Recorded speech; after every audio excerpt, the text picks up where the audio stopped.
City Council meeting. First thing, as always, on the agenda is roll call and determination of the quorum. Amber, if you would, please. Waugh? Here. Martinson? Here. Quaker? Here. Costello? Here. LaCroix? Here.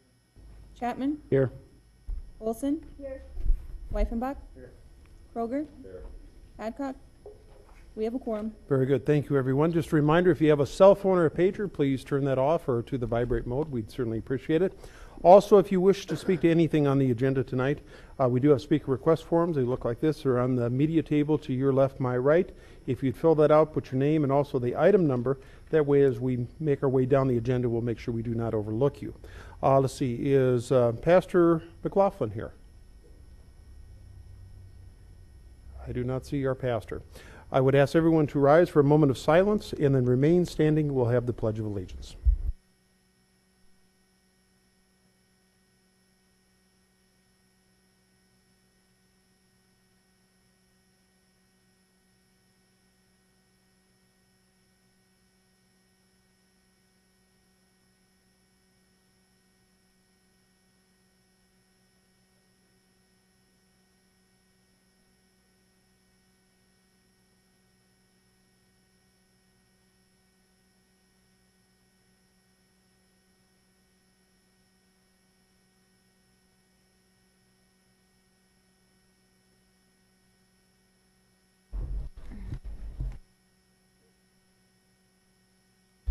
Thank you, everyone. Next thing on the agenda, as always, is the adoption of the agenda. Are there any additional items that need to be added to tonight's agenda? Please, if so, please turn on your light.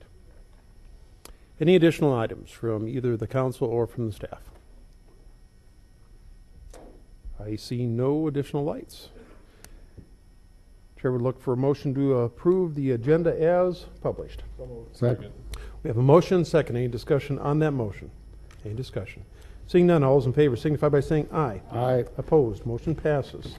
Next is approval of the minutes for the November 16th, 2009 City Council meeting. So move.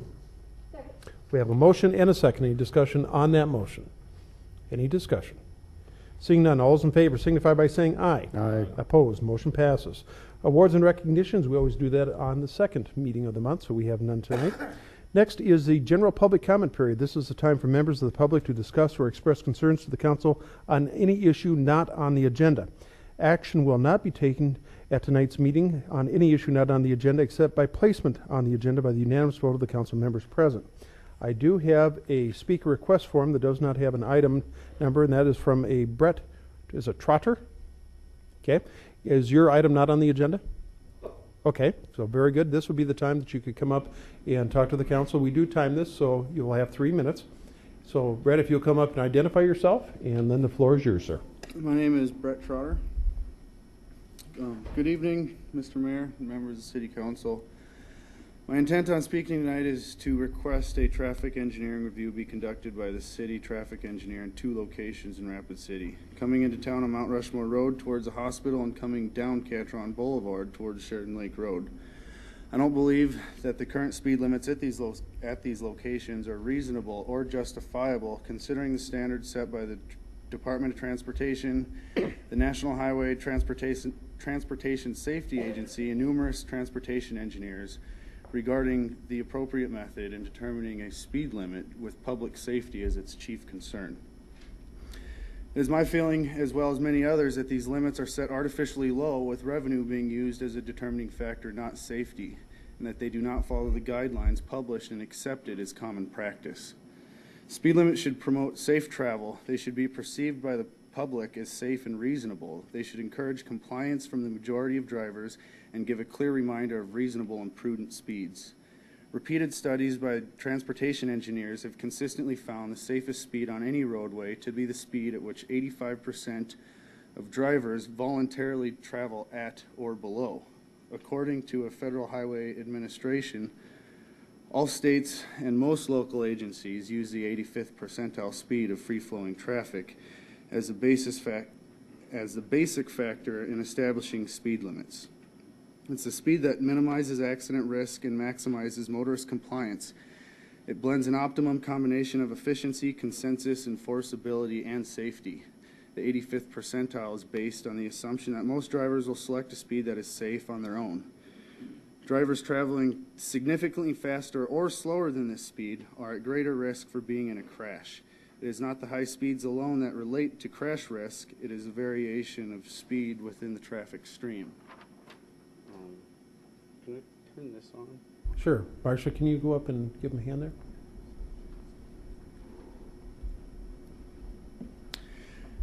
Irrational speed limits can create a whole host of problems. They discourage voluntary compliance.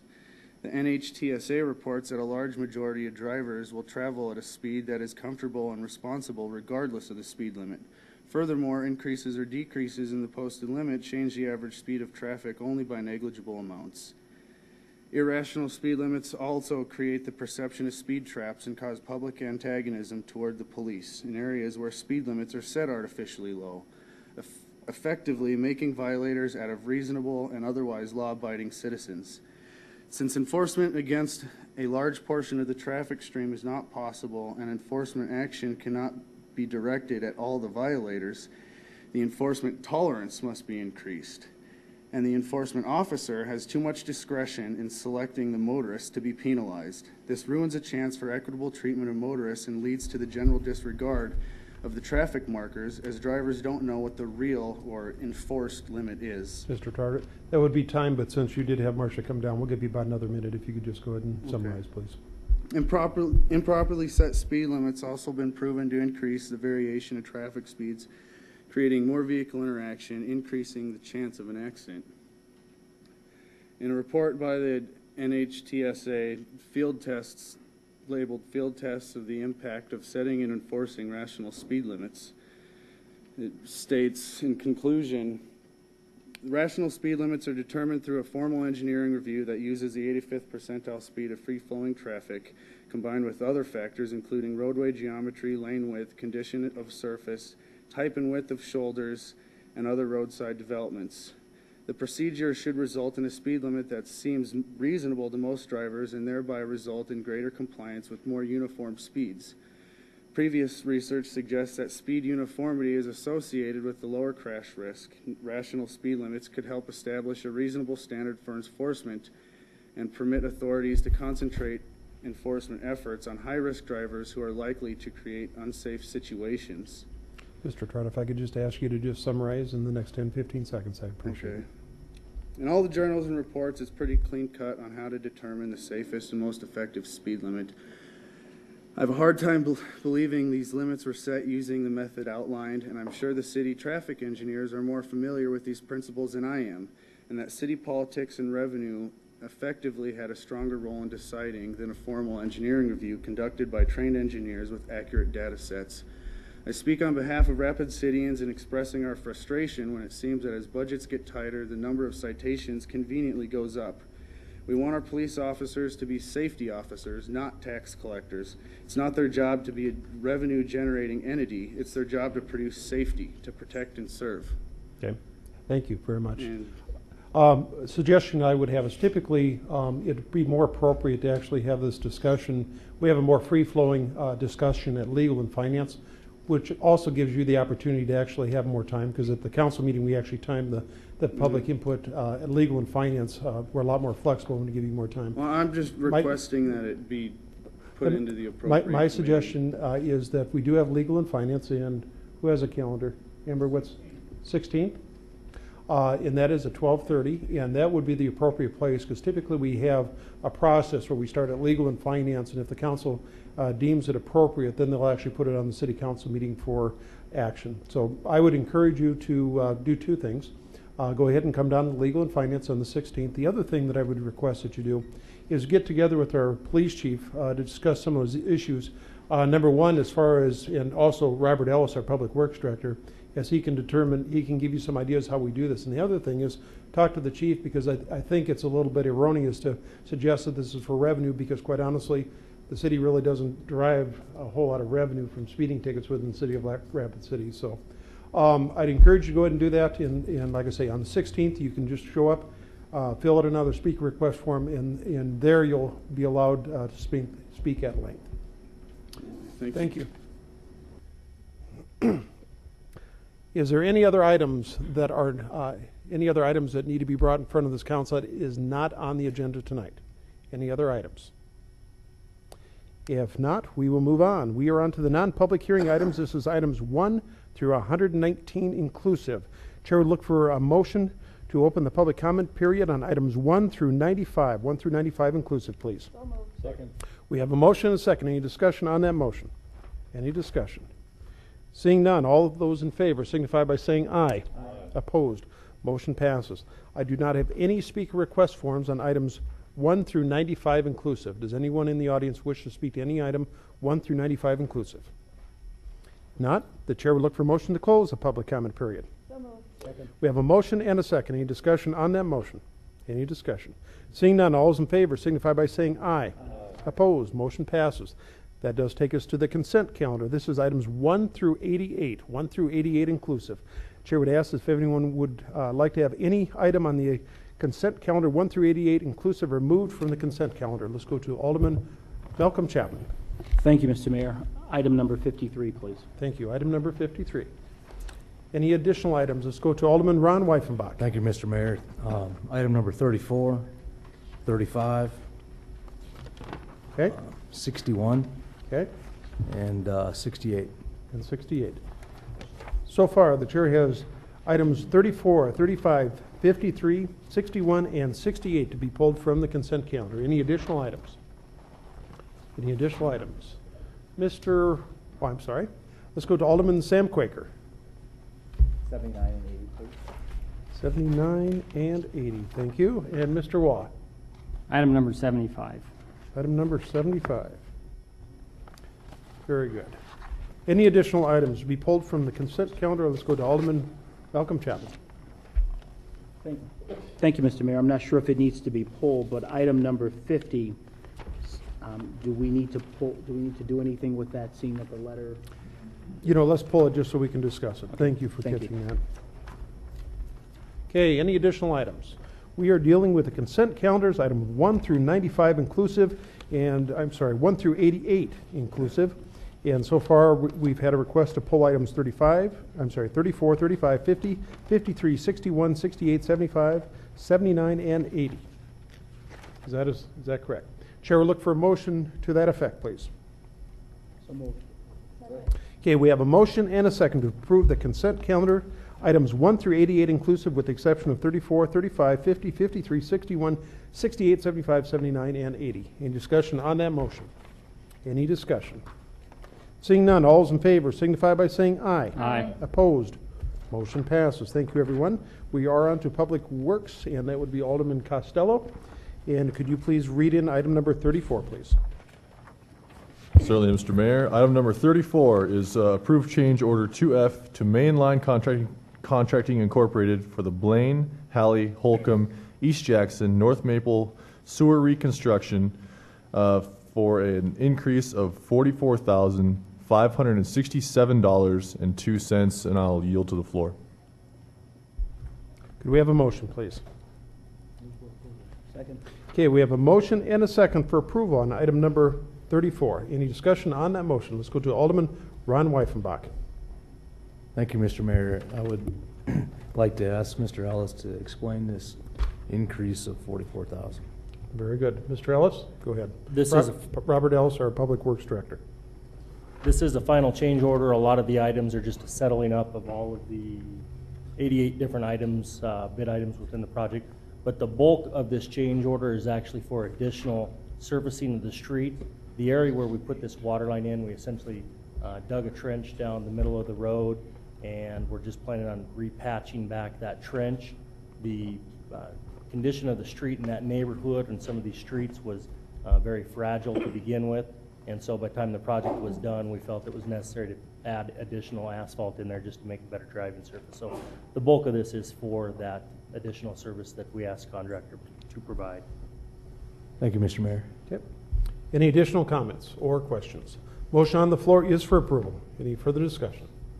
Any further discussion? Seeing none. All those in favor signify by saying aye. Aye. Opposed? Motion passes. Item 35, please.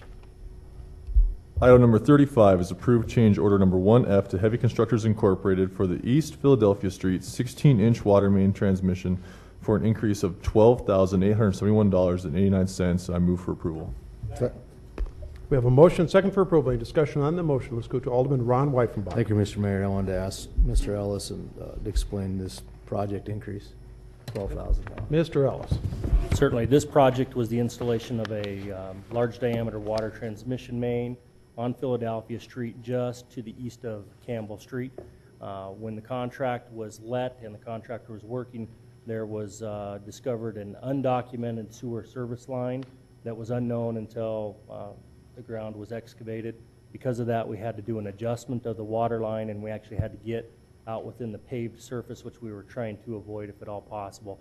Because of that, we did have to get out into the paved surface, and we had to remove that asphalt, and then we had to put it back. So that was the reason for the bulk of that $12,000 change order.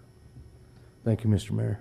Thank you. Motion on the floor is for approval. Any further discussion? Any further discussion? Seeing none, all's in favor signify by saying aye. Aye. Opposed? Motion passes. Thank you, everyone. That does take us to item number, I believe, item number 50, and that would be legal and finance, and I would ask Alderwoman Karen Gunderson Olson to read that in, please. Thank you, Mr. Mayor.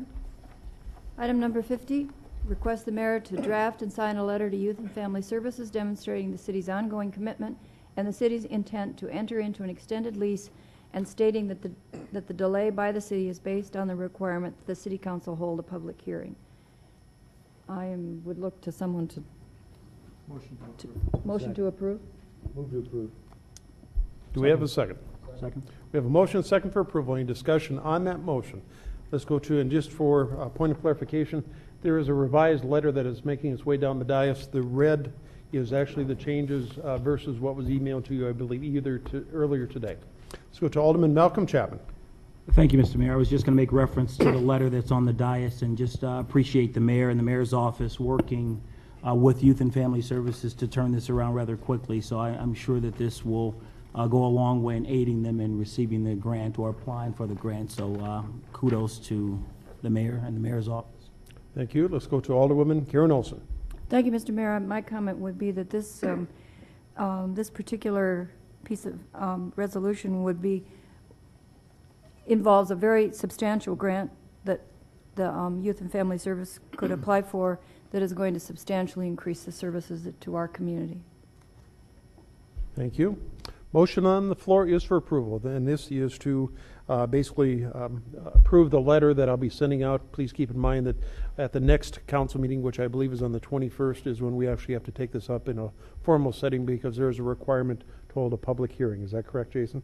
Okay, very good. Motion on the floor is for approval. Any further discussion? Any further discussion? Seeing none, all those in favor signify by saying aye. Aye. Opposed? Motion passes. Item 53, please. Karen, if you would. Item 53, acknowledge the report regarding the 2012 process Phase 4, and I'd move to acknowledge the report. Second. We have a motion and a second for approval. Discussion on that motion. Let's go to Alderman Malcolm Chapman. Thank you, Mr. Mayor. I'd like to make a substitute motion to not only acknowledge the report, but also to send this item back to Legal and Finance. Second. Okay, we have a substitute motion and a second to not only acknowledge, I guess we can take it up. I guess it does the same thing, doesn't it, Jason? Okay. And also we'll treat that as a friendly amendment to the motion, I guess is how we'll treat that. So we have a motion on the floor to include a friendly amendment to acknowledge the report and also send this back to Legal and Finance. I assume that'll be our next Legal and Finance Committee? Yes. Thank you. Any further discussion on that motion? Any further discussion? Seeing none, all's in favor signify by saying aye. Aye. Opposed? Motion passes. Thank you, everyone. Item 61, please. Karen? Item 61, authorize staff to purchase one 2010 Chevy Tahoe from Beck Motors in the amount of $28,373 under state contract. My motion is for approval. We have a motion and a second for approval. Discussion on that motion. Let's go to Alderman Ron Weifenbach. Thank you, Mr. Mayor. In the link before my computer dropped down and I was reading it again, I didn't see any, is this a replacement vehicle or what are we replacing? What are we using this vehicle for? Let's go to Chief Allender. Thank you, Mayor. This particular vehicle is a replacement vehicle. This Tahoe will be sent to the mayor's office. The police department will get the current vehicle that the mayor's driving to put back into our fleet. I'll just add that this is a budgeted vehicle. It's also very routine for us to buy the mayor's vehicles and to trade them out after 2 years. But this mayor's elected to hang on to his. This is actually a vehicle purchased under Jim Shaw's administration.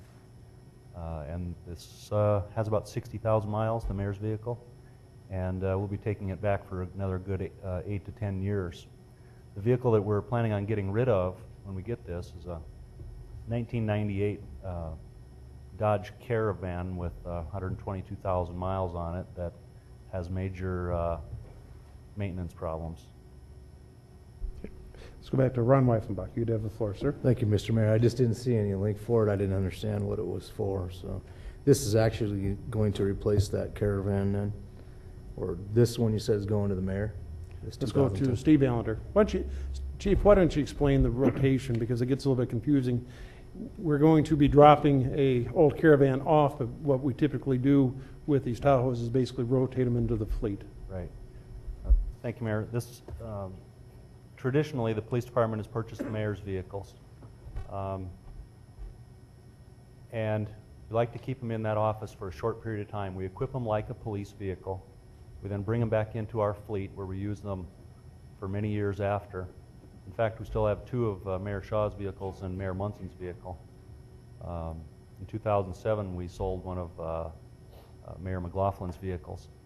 So it's a short-term stay in the mayor's office and then back in our fleet. So yes, the new vehicle will go to the mayor's office, the mayor's vehicle will come in the police fleet, and this old Dodge Caravan will go to the boneyard probably. Okay, Thank you, Mr. Mayor. thank you. And I know this will make the chief happy, because for 2 years he's been hounding me about getting the car into the rotation, but I wasn't willing. It was a good car, so I didn't mind keeping it. So let's go to Alderman Sam Quaker. Thank you. So just to make sure I understand this, the new vehicles that we're purchasing tonight will go directly to you, and the mayor's office will keep using the same vehicle it has been. Nope.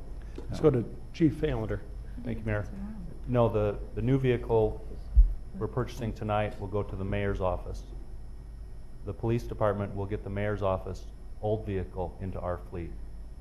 Okay.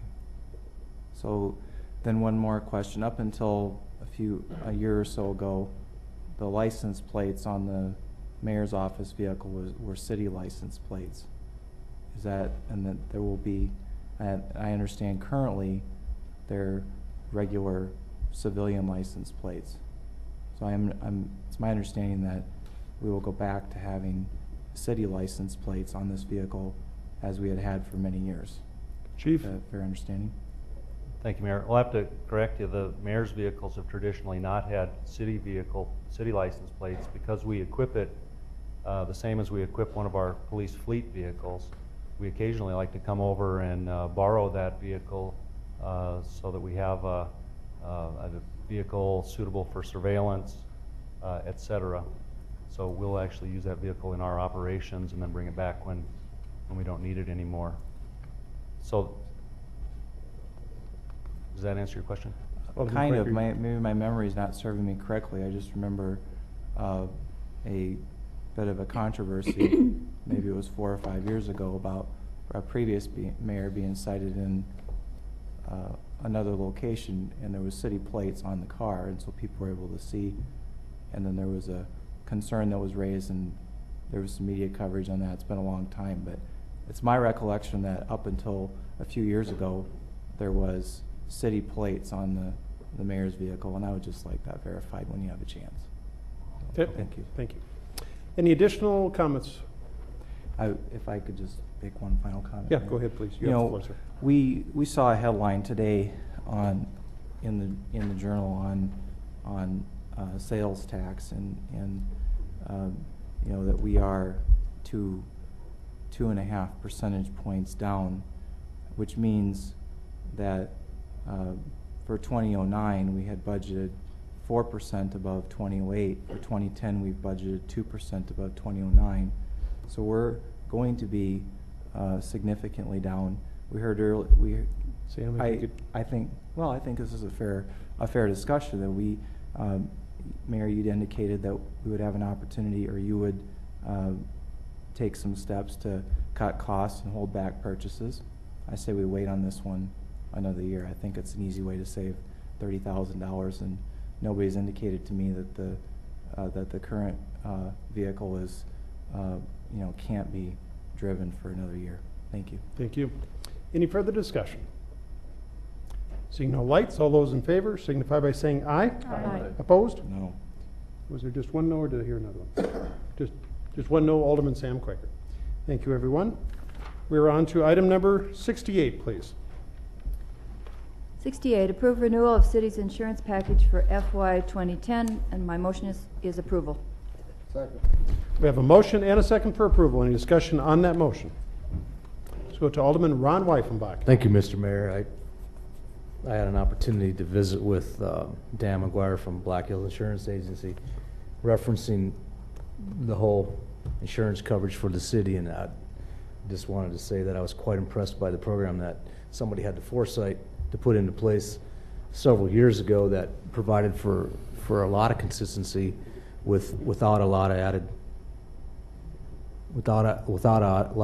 cost to it. And since I've been on the council for 3 years, it's hard to really point out those types of success stories. I know there's a lot of them out there, but this one I felt very, very comfortable with it, and looking at the consistency that they've had over the last 20, 30 years on this program of bringing together a lot of agents in the community who have vested stakes and vested interest in the community to bring an insurance policy and kind of divert the political process and actually have a well-managed system in place is just,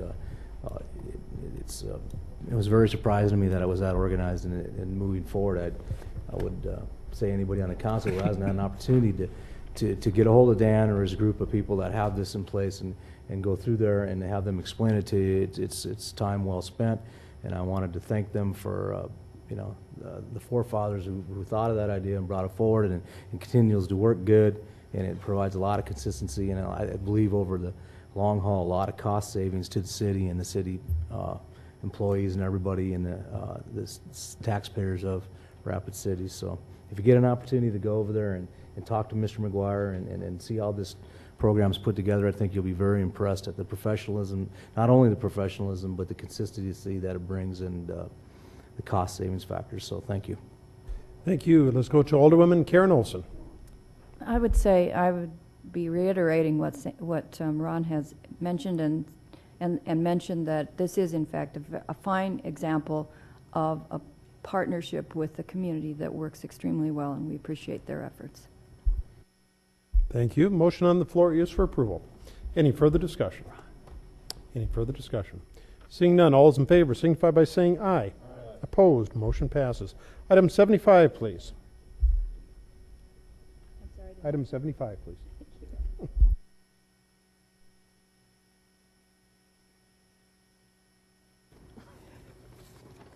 I'm just going to mention that in regard to this last item, there are some four mothers that are involved with this that significantly contributed to this. With that, I move on to item 75. Primarily approve subsidy committee recommendations for the Community Development Block Grant FY 2010 Annual Action Plan and amendment for reallocation of the funds in the amount of $182,778. My motion is for approval. Second. We have a motion second for approval. Discussion on that motion. Let's go to Alderman Bill Waugh. Thank you, Mr. Mayor. I'd just like the record to show that I will be abstaining from voting on this item as I work for an entity that is receiving a grant. Thank you. Very good. So noted. Any additional discussion? Let's go to Alderman Ron Weifenbach. Thank you, Mr. Mayor. Is this the grant that provided for the other FTE or that we had a discussion about? This is not it? No. Okay. Thank you. Okay. Thank you. A motion on the floor is for approval.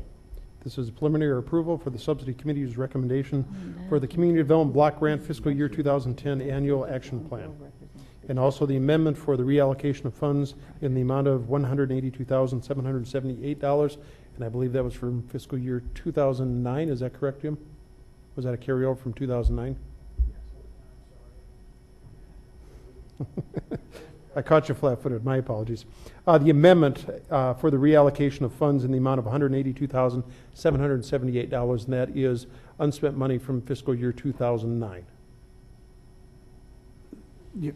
I think the answer is yes. I'm looking over at Mr. Kevin over Okay. there, and he's agreeing with him. It's Just really wanted to make unbelievable. sure you're awake down there. Yeah, well, you caught me sleeping again. Okay. Okay, motion on the floor is for approval. Any further discussion? Any further discussion? Seeing none, all those in favor signify by saying aye. Aye. Opposed, motion passes. Item number 79. Item number 79, approve resolution number 2009-165, establishing rates for the Rapid City Aquatics Division. My motion is for approval. Second. We have a motion and a second for approval. Discussion on that motion. Let's go to Alderman Sam Quaker. Thank you, Mayor. I have a question for Jerry Cole, Parks and Rec Director. Okay, go ahead, please. And first of all, to preface my comments, I think that these rate increases are fairly reasonable considering that they have not gone up for 2 to 3 years. Is that correct? Mr. Cole. They've not gone up for a couple of years. We're on item number 79, which is the Aquatics Division rate increases. That is correct. And I can understand increasing the rates, but what I'm trying to understand is if we're increasing the rates, are we decreasing any of the services at the same time? Mr. Cole. None that I know of. The reason I ask is I noticed, I know others have noticed recently that the diving boards have been shut down on family night, and I don't know if that was a policy decision that came through the council and I missed it, or if that's coming to the council, or if that was something temporary while there was maintenance occurring on the boards. But I will tell you, I think that that's a negative thing because I think kids love the diving boards, and shutting them down on family night, I think that combined with the rate increases will really decrease usage. So I was wondering if you'd be willing to address that. Is it something temporary or is that coming back? Mr. Cole. I will check into that and get back to you. I do not know. Okay, so can we delay? Would you support delaying this while we look into that, or if I mean, I do see that as an issue if that's going to be a permanent thing, and it appears to be. I mean, it's on the website that the boards, there's asterisks on the website that say on family nights the boards are shut down, and I find that hard to understand. So Okay, was there a question there, Sam, or? I'm I think the question. I'm just saying I have a hard time supporting the rate increases if we're going to cut services. If I can have a commitment that the diving boards will be reopened, which is a big part of the service on family night, especially for little kids and middle-aged kids, then I can support the increases. Just a reminder, the motion on the floor is for the rate increases. Sam, if you'd like to include that, we need to amend it. If you're Okay. looking for that stipulation. Okay, I would like to offer an amendment that we stipulate that the diving boards remain open during the family nights. Is that an appropriate amendment to a motion like? Jason, is that all right for an amendment? I'm trying to keep everything germane to the question on the floor. That's why I'm Yeah. trying to Okay. give you a little bit of latitude. Jason, is that appropriate? Well, it's probably not appropriate on this item because this item deals with rates. Okay. It's certainly something that could be brought up as a separate item if the council wants to address that issue. Okay. With that, Sam, we probably shouldn't do my apologies. I was trying Okay. to steer you in the right Yeah. direction to get it on there. Well, I'm going to let you know, Jerry, that I think you do a good job of managing the pools, and I think that the rate increases are modest increases. However, it is a 10% increase on the family night or the family night pass, and if you combine that with the fact that the diving boards have been shut down, I think that that's a real negative. So I'm going to vote no on this motion, but if it turns out that the diving boards can be reopened and stay open, then I think that the rate increases I think are reasonable, and it sounds like you're going to bring forward a report to Public Works and let us know. Is that a fair? Okay, Okay, thank you. thank you. Additional discussion. Motion on the floor is for approval. Let's go to Alderman Boyd LaCroy. Thank you, Mayor.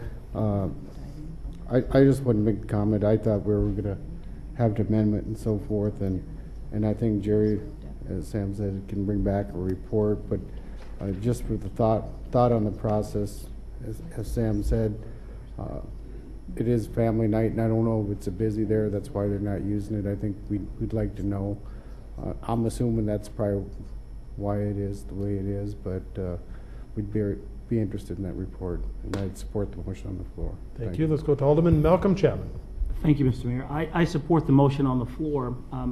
I would just caution the council a little bit before we jump ahead to say, let's open the pools or make some sort of amendment.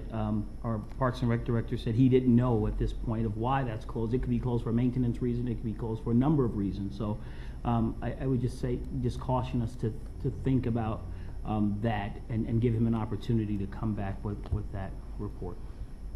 Thank you. Motion on the floor. Let's go to Alderman Ron Weifenbach. Thank you, Mr. Mayor. I support the motion on the floor, but I have a question on, and I think maybe somebody brought it up, was the ongoing costs obviously is the reason that you're increasing the admittance to each swimming pool, but do you have it broken down for the aquatic centers, like the different pools, what kind of revenue and expense each pool has? Mr. Cole. We just completed that exercise because we are splitting out the budgets for next year for each of the individual pools. I can tell you that the swim center returned 93% of his expenses so far this year. But other than that, you don't have that information tonight. That would be, Mr. Mayor, how could we direct Mr. Cole to, or ask your office to get that information? We'll just plan on Mr. Cole basically presenting that information on the next Legal and Finance Committee. Because I think it would be very appropriate if we're going to raise rates if we had that information available. I mean, I understand the reasoning for it. I just would like to see that. Thank you. So Amber, if you'd make yourself to know. Okay, I'll make sure it gets put on there. Motion on the floor is for approval. Item number 79. Any further discussion? Any further discussion? Seeing none, all is in favor signify by saying aye. Aye. Opposed, motion No. passes. With one no from Alderman Quaker. Thank you. Item number 80, please. Approve resolution number 2009-164, establishing rates for the Roosevelt Park Ice Arena. Move approval. We have a motion and a second for approval. Discussion on that motion. Let's go to Alderman Ron Weifenbach. Thank you, Mr. Mayor. I would request the same information on the ice arena. Okay, Thank you. we can do that. Additional discussion. Let's go to Alderman Sam Quaker. Thank you, Mayor. Page 2 and 3 of the attachment show the new rates for 2010, but unlike the previous attachment on the swimming pools, it doesn't show what the rates were for 2009. So can you just tell me briefly what percentage increases we're looking at? Mr. Cole? Thank you, Mr. Mayor. There are no increases at the ice arena. The ice arena rates were through 2009. When we met as a committee, we decided not to increase those rates, so they are the same as they have been this year. Thank you. Okay, very good. Thank you. Motion on the floor is for approval. Any further discussion? Any further discussion? Seeing none, all those in favor signify by saying aye. Aye. Opposed? Motion passes. Thank you, everyone. That does take us to the end of the consent calendar. We are on to the continued consent items. This is items 89 through 95. 89 through 95. Marcia, do we need to pull any of those? Okay, very good. Let me ask the council if they'd like to have any items 89 through 95 inclusive to be pulled from the continued consent items. If so, please turn on your light. Seeing none, the chair would look for a motion to approve the continued consent items 89 through 95, inclusive, per the recommendations in the agenda. So moved. We have a motion and a second. Any discussion on that motion? Any discussion? Seeing none, all is in favor signify by saying aye. Aye. Opposed, motion passes. That does take us to the end of the continued consent items. We are on to the non-consent items, items 96 through 119 inclusive. Chair would look for a motion to open the public comment period on items number 96 through 119 inclusive, please. So moved. We have a motion and a second. Any discussion on that motion? Any discussion? Seeing none, all those in favor signify by saying aye. Opposed, motion passes. Let's see, I do have two speaker request forms. The first one is on item 112 from Gene Kesloff, and item 112. There again, Gene, if you would identify yourself for the record, and then it's yours, and as always, we do have the 3 minutes time. I'm Jean Olson-Kessloff. I'm a member of the Rapid City Historic Preservation Commission and Vice President of the West Boulevard Neighborhood Association. I wanted to speak on 912 St. Andrews Street. The members of the Rapid City Historic Preservation Commission and the South Dakota State Preservation Office in Pierre spent a great deal of time working with the homeowner on plans that would satisfy the needs of the homeowner while maintaining the contributing status of the house. In the end, however, the homeowner decided to pursue an inappropriate remodel of the house that would take the status from contributing to non-contributing. The commission recommended a finding of adverse effect on the historic district. Pierre concurred with the finding. The homeowners appealed to the city council and the request was granted. The plans submitted to the city council were not followed. Changes were made to the size and style of windows as well as changes to the dormer. Speaking on 1819 West Boulevard, Chris Nelson from the State Office of History worked with the homeowner of 1819 West Boulevard to find a solution for an addition that would satisfy the needs of the homeowner while maintaining the contributing status of the original house. The solution was agreed upon. The commission then recommended a finding of non-adverse effect to the historic district. Pierre concurred with this finding. The homeowner then proceeded to alter the plans that were submitted to the commission by changing the size and number of windows and dormers in the new addition of the house. The homeowner also changed window sizes in the historic portion of the house. There had been no plans submitted to the commission or Pierre for work to be done on the historic portion of the house. In both cases, the homeowners changed plans that had already been approved by either the commission, Pierre, and or city council. To date, neither property owner has been fined for these changes. Why are there no consequences for this type of action? This problem is not unique to the historic district, but is especially important when it happens in a historic district. In the case of 912 St. Andrews Street, an already inappropriate remodel has been made more inappropriate by the introduction of windows that do not fit with the little remaining architectural fabric of the house. Pierre will review this house at the Board of Trustees meeting on December 11th to be reclassified as non-contributing. Because of the changes made to 1819 West Boulevard, Pierre has begun preliminary investigation of the house for reclassification of non-contributing to be submitted at the next Board of Trustees meeting in Pierre. The phrase, "these houses may or may not become non-contributing when we eventually have a resurvey," is wrong. They are being reclassified now. We are losing them now. Only you can prevent this. The commission has no authority to oversee that these building plans are followed, nor do they have the authority to fine those that do not adhere to what they have submitted. We need your help in saving our historic districts. We need your help now. Thank you. Thank you. We also have a speaker request form from Paul Weber on item 119. Again, Mr. Weber, if you would identify yourself, and you'll have 3 minutes, and just watch the lights. When it turns yellow, that means your time is coming to an end. Okay. Do you need help with that? I do. Yep. Marcia or someone? My name is Paul Weber. I'm lighting maintenance, and I am here to appeal a sign permit that I was denied at the variance. Okay. Okay, there you go, sir. Okay, where this is at, this is Clary Building up on Highway Highway 16. No, Catron Boulevard, excuse me. Now, Catron Boulevard runs right here. The state is redoing the highway, and they have required Clary to remove the personal property, which is their sign right here. And all we're asking to do is move it 25 feet to right here. Now, this particular piece of property is, well, it was originally in the county, city annexed it in. Now it's in a planned low-density residential, which only allows them 1 square foot. The existing sign is a 3 foot by 12 foot, 36 square foot sign. All we're doing is asking if we can relocated on the property, out of the temporary right-of-way. Of course, I got denied for it at the Sign Board of Appeals, stating that that sign was not necessary for them to conduct business, which I believe it is. Anybody driving up Catron Boulevard is driving the speed limit 60, 65 miles an hour. And if there's not a sign there, it would be completely missed. So I'm asking the council if they would grant me approval for the sign permit. Thank you. Yeah.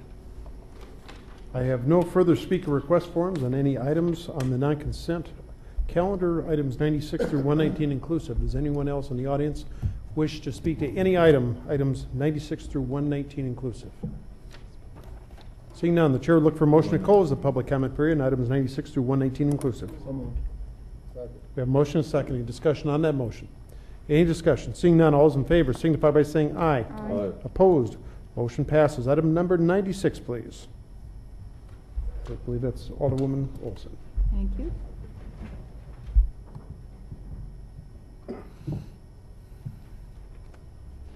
First reading of ordinance number 5564, an ordinance amending section 17.06 of chapter 17 of the Rapid City Municipal Code, rezoning the within described property as requested by the City of Rapid City for a rezoning from no use district to mobile home residential district on property located at 3025 South Valley Drive. My motion is for approval. Second.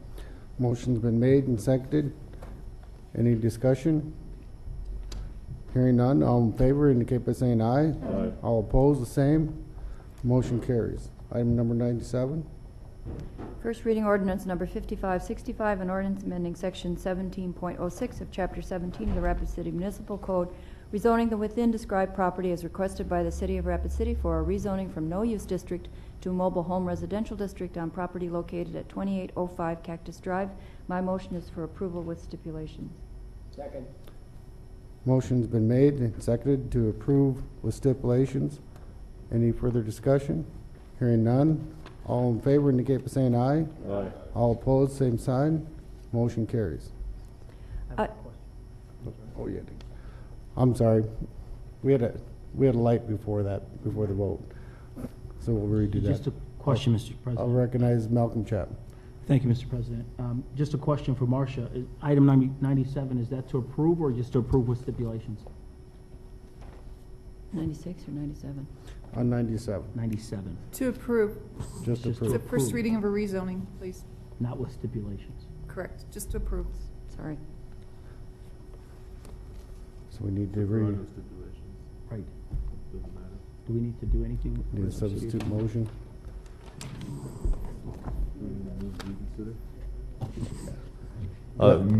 Go ahead. Council President, I move to reconsider the previous vote. Motion's been made and seconded to reconsider item number 97. All in favor indicate by saying aye. Aye. All opposed, the same. Motion carries. Item number 97, please. First reading of ordinance 5565, an ordinance amending section 17.06 of chapter 17 of the Rapid City Municipal Code, rezoning the within described property as requested by the City of Rapid City for a rezoning from no use district to mobile home residential district on property located at 2805 Cactus Drive. My motion is for approval. Second. Motion was made for approval and seconded. Any discussion? I'll recognize Alderman Ron Weifenbach. Thank you, Mr. President. Can somebody explain to me why we're reconsidering? Yes. This is I- the same motion. I can explain. I've added stipulations, and there weren't. Yeah. It was to be approved without this, and I added the wording stipulations, and Oh, so that thank you. needed to be Okay. not a part of the motion.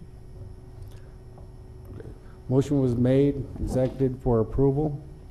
Any further discussion? Hearing none, all in favor indicate by saying aye. Aye. All opposed, the same. Motion carries. Thank you. Item number 98.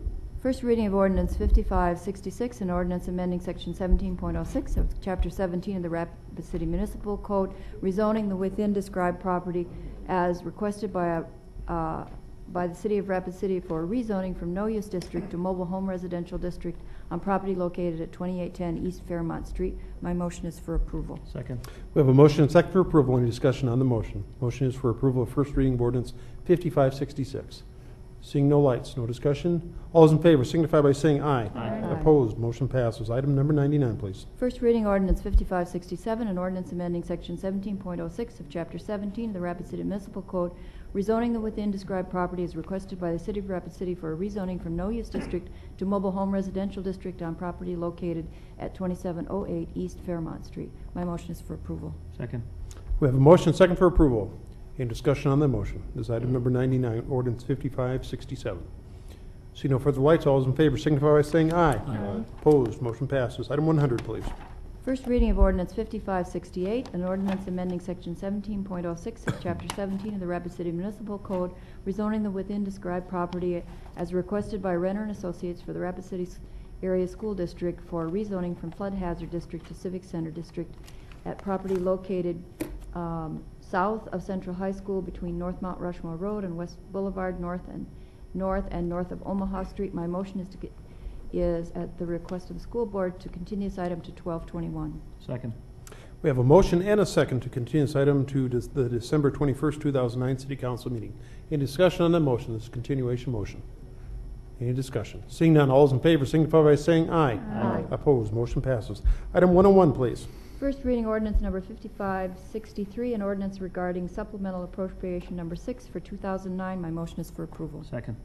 We have a motion and second for approval. Any discussion on that motion? Any discussion? Seeing none, all those in favor signify by saying aye. Aye. Opposed, motion passes. Item 102, please. Item number 102, second reading ordinance number 5558, an ordinance adding conditional uses in the Business Park zoning district by amending section 17.56.030 of the Rapid City Municipal Code as amended. My motion is for approval as revised. Do we have a second, please? Second. We have a motion and second for approval as revised. Any discussion on that motion? The revision is, Marcia? Simply adds the word silicon to Oh. the list of materials that That's items right. are being constructed of. Very good. Thank you. Any further discussion? Seeing none, all those in favor signify by saying aye. Aye. Opposed, motion passes. Item 103, please. Second reading ordinance number 5561, an ordinance to change the due date of occupancy tax remittances for Business Improvement District Number 1 by amending section 3.24.080 of the Rapid City Municipal Code. My motion is for approval. Second. We have a motion second for approval. Any discussion on that motion? Any discussion? This is for approval of second reading of ordinance 5561. Seeing no further lights, no discussion. All those in favor signify by saying aye. Aye. Opposed, motion passes. Item 104, please. Second reading ordinance number 5559, an ordinance to transfer the Energy Plant Division from the Department of Public Works to the Rushmore Plaza Civic Center Board by amending and transferring section 2.44.060 of the Rapid City Municipal Code to section 2.76.160 of the code. My motion is for approval. We have a motion and second for approval. Discussion on that motion. Mr. Any Mayor? discussion? Whoop. It would be helpful, I think, if Mr. Ellis spoke briefly to this issue. Okay, let me go to a light here real quick, and then we'll go to Mr. Ellis. Let's go to Alderman Sam Quaker. Thank you, Mayor. I was just going to ask, and I think Robert Ellis will probably answer this in just a moment. Can you confirm that there will be no additional FTEs in either Public Works or the Civic Center as a result of this ordinance? Mr. Ellis? Yes, that is correct. There will be no change in FTEs for either Public Works or the energy plant. Okay. Thank you. Anything else, sir? Okay. Mr. Ellis, Alderwoman Olson asked if you could just give a little bit of clarification, especially with the term the energy plan has tendency to be a little bit misleading because we really don't generate energy there. So Yes, if you would, certainly. please. The energy plant is somewhat of a misnomer. Perhaps a better name would be environmental control facility, because that building actually produces hot and cold water for producing hot and cold air at both Central High School and the Civic Center. It does provide some monitoring and controlling of other facilities off-site, but it just monitors temperatures and controls them. It doesn't provide any other heating and cooling other than the two facilities at Civic Center and Central High School. And there is no electricity or any other type of energy that is produced by the plant itself. Thank you. Motion on the floor is for approval, and this is second reading of ordinance 5559. Any further discussion? Seeing no lights, all those in favor signify by saying aye. Opposed, motion passes. Item 105, please. Second reading of ordinance number 5560, an ordinance to update the list of unlawful acts of discrimination by amending section 2.64.030 of the Rapid City Municipal Code. My motion is for approval. Second. We have a motion and second for approval. Any discussion on that motion? Any discussion? This is approval of second reading of ordinance 5560. Seeing no further lights, all those in favor signify by saying aye.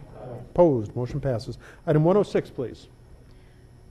A request by Dream Design International Incorporated for a preliminary plat on Lot 1 of Tract C of Rushmore Center, generally described as being located at 1520 Luna Avenue. My motion would be for approval with revised stipulations. Second. We have a motion and a second for approval with revised stipulations. Any discussion on that motion? Any discussion? Seeing none, all those in favor signify by saying aye. Aye. Opposed, motion passes.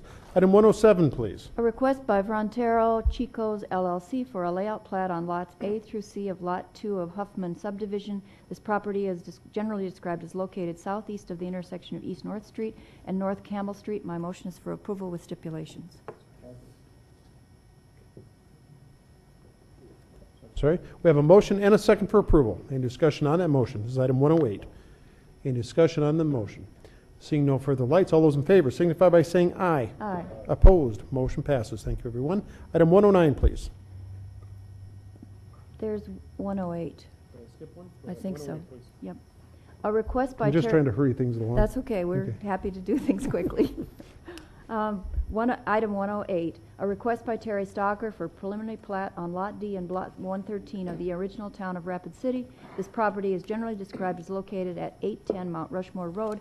My motion is for approval with stipulations. We have a motion and a second for approval with stipulations. Any discussion on that motion? It's item 108. Any discussion? Seeing none, all those in favor signify by saying aye. Aye. Opposed, motion passes. Item 109, please. Authorize mayor and finance officer to sign an amended developers agreement for tax increment District 52.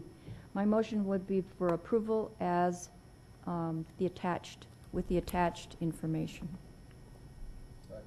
Okay, we have a motion and a second for approval of the attached information. Everyone clear on the motion? Any discussion on the motion? Motion is for approval. Seeing none, all those in favor signify by saying aye. Opposed, motion passes. Item 110, please. Request staff to prepare a covenant agreement between the City of Rapid City and Catlin Development Company and bring it to the December 16, 2009 Legal and Finance Committee meeting. My motion is for approval. Do we have a second, please? Thank you. We have a motion and a second for approval. We're dealing with item 110 at the current moment. Any discussion on that motion? Let's go to Alderman Malcolm Chapman. Thank you, Mr. Mayor. Marcia, I agreed with this at Legal and Finance, and I had some questions again, but if you could just explain why it's necessary to have a covenant on this when the policy has changed.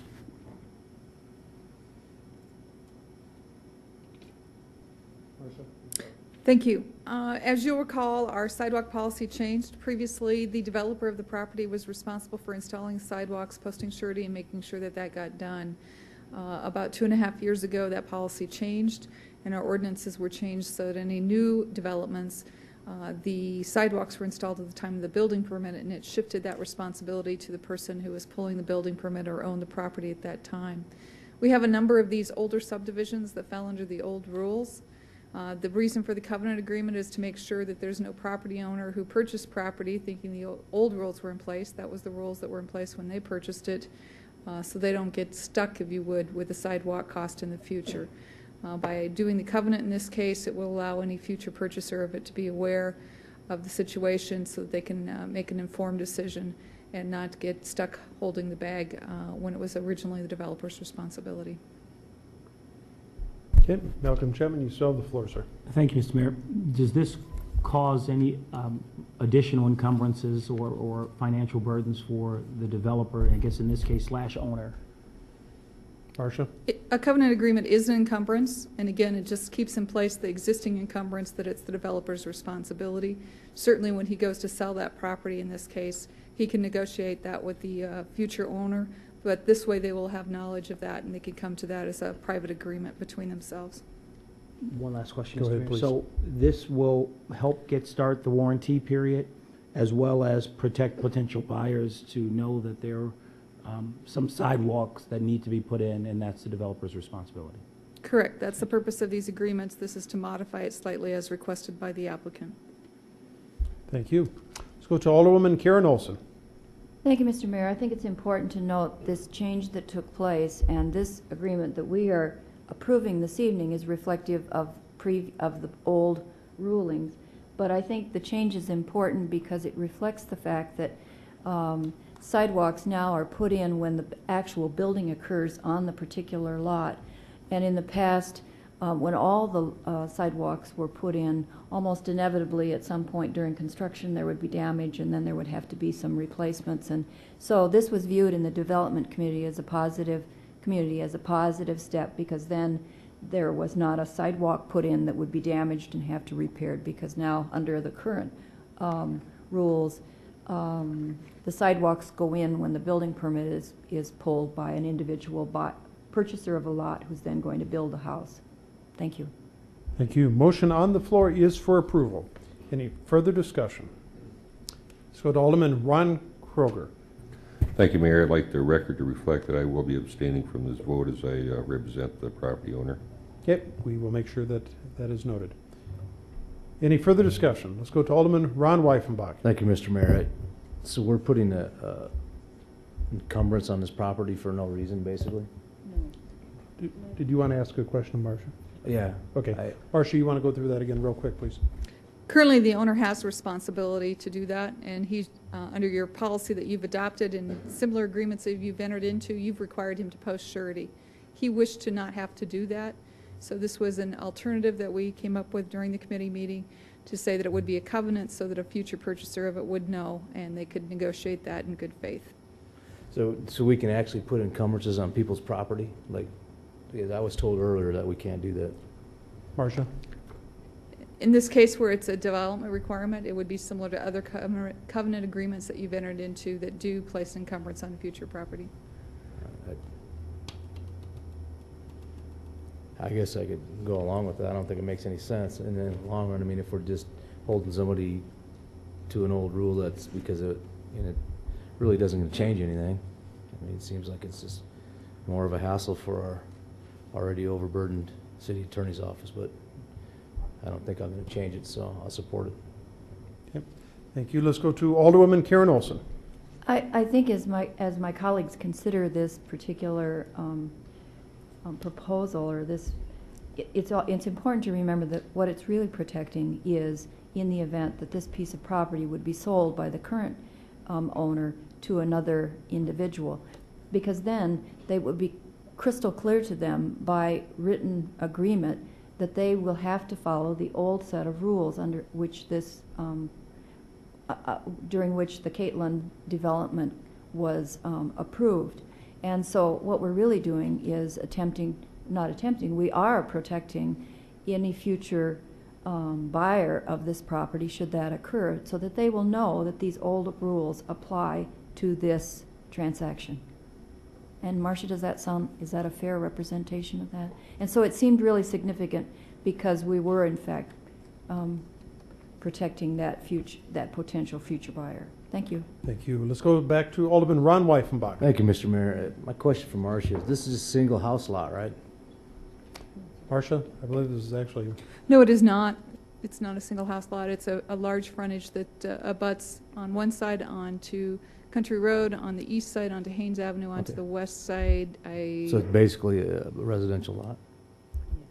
It's residentially zoned lot, but we would anticipate that it would either be some kind of townhouse or apartments of some sort. And there's no sidewalks there right now? Marcia? There are sidewalks on the east side along Haynes Avenue and on the south side along Country Road. There are not on the street that abuts it on the west side. Okay. If someone came in for a building permit, would they be required to make the sidewalk? Marcia? I mean, if we didn't have this encumbrance? If we didn't have this encumbrance, we would be going back and researching the files to determine why the developer didn't put the sidewalk in when they were supposed to. Thanks. Any further discussion? Any further discussion? Motion on the floor is for approval. Seeing no further lights, all those in favor signify by saying aye. Opposed? Motion passes. Thank you, everyone.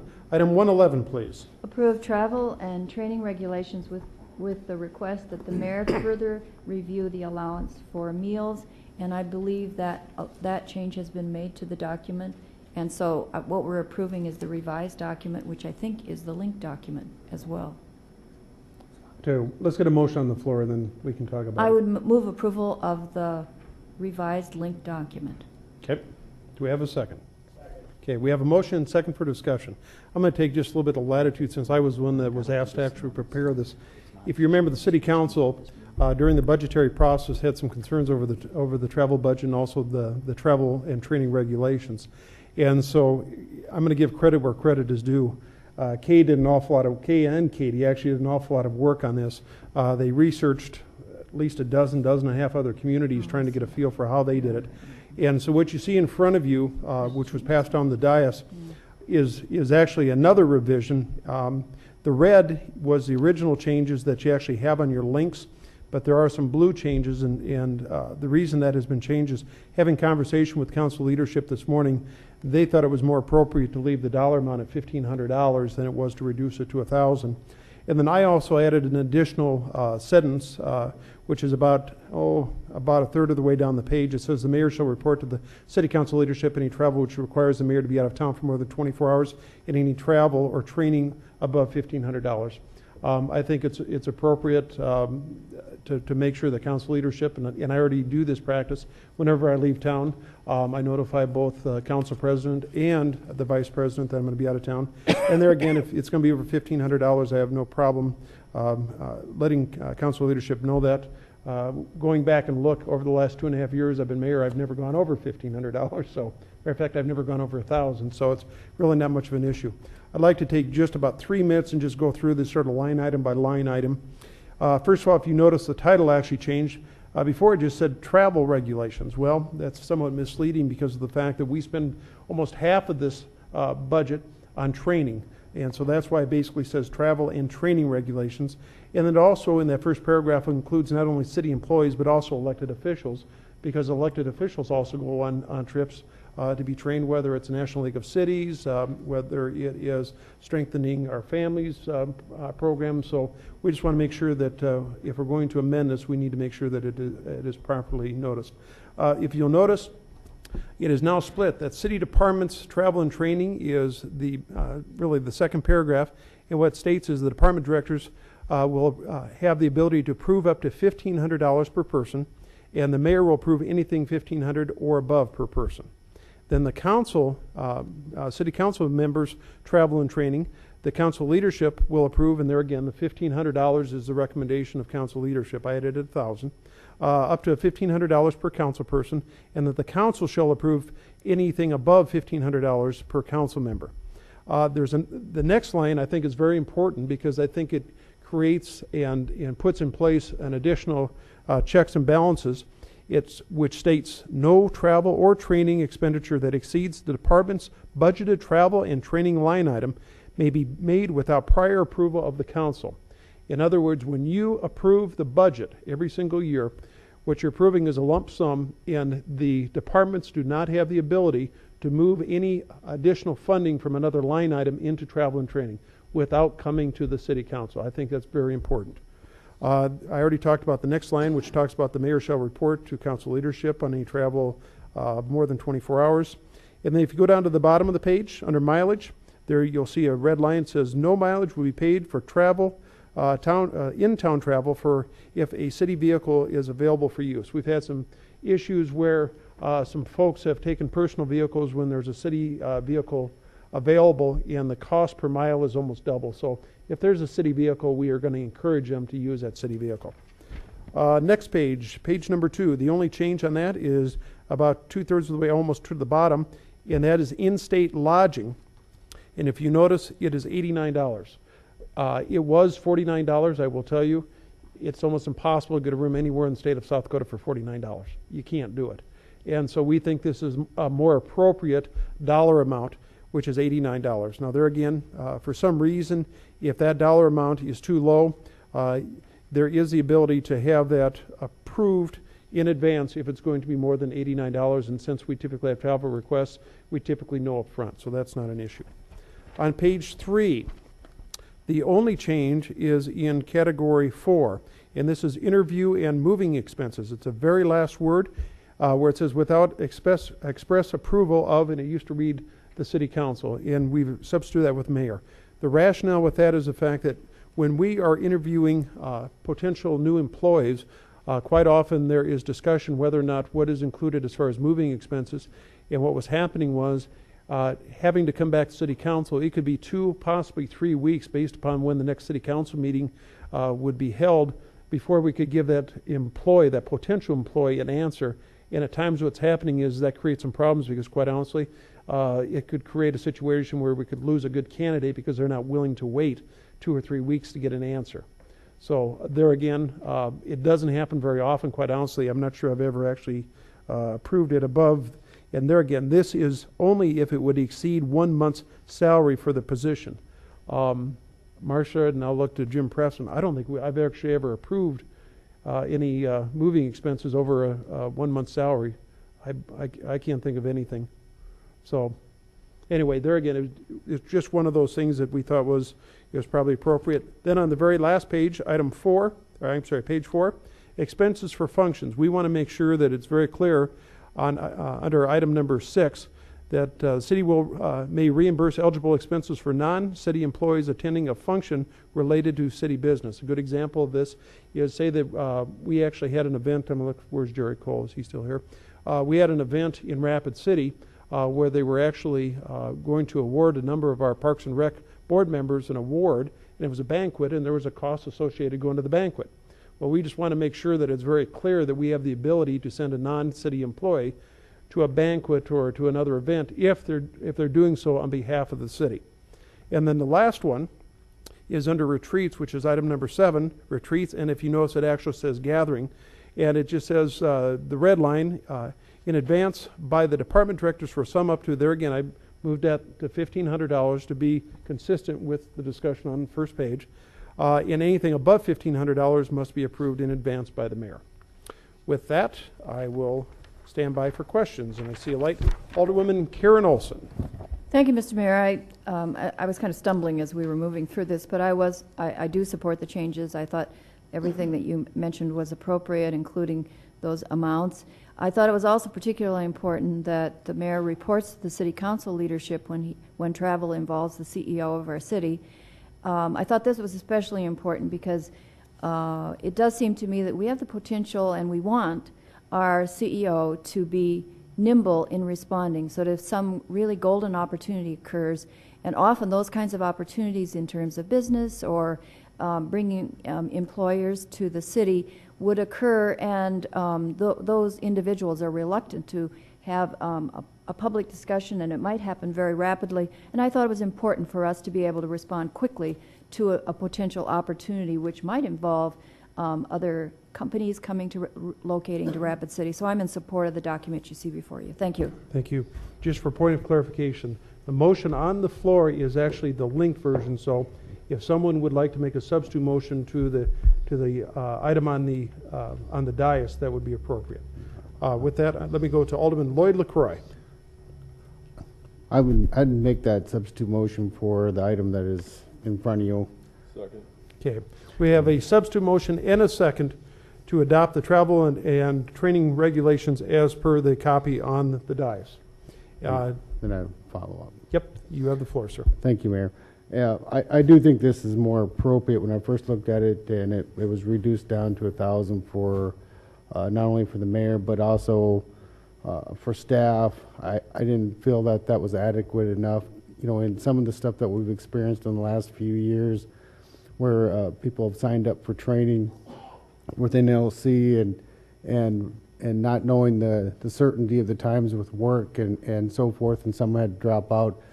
And also when it come up to emergency situations where the mayor or council leadership needs to go down to Washington to support some funding that we've been trying to get for years. I mean, that's something that this is part of.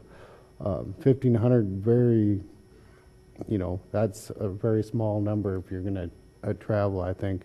But I do think it's more appropriate than the 1,000, so I'd urge my colleagues to approve what's in front. Thank you. Very good. Just a reminder, the motion on the floor is substitute motion to approve the travel and training regulation resolution per the copy on the dais.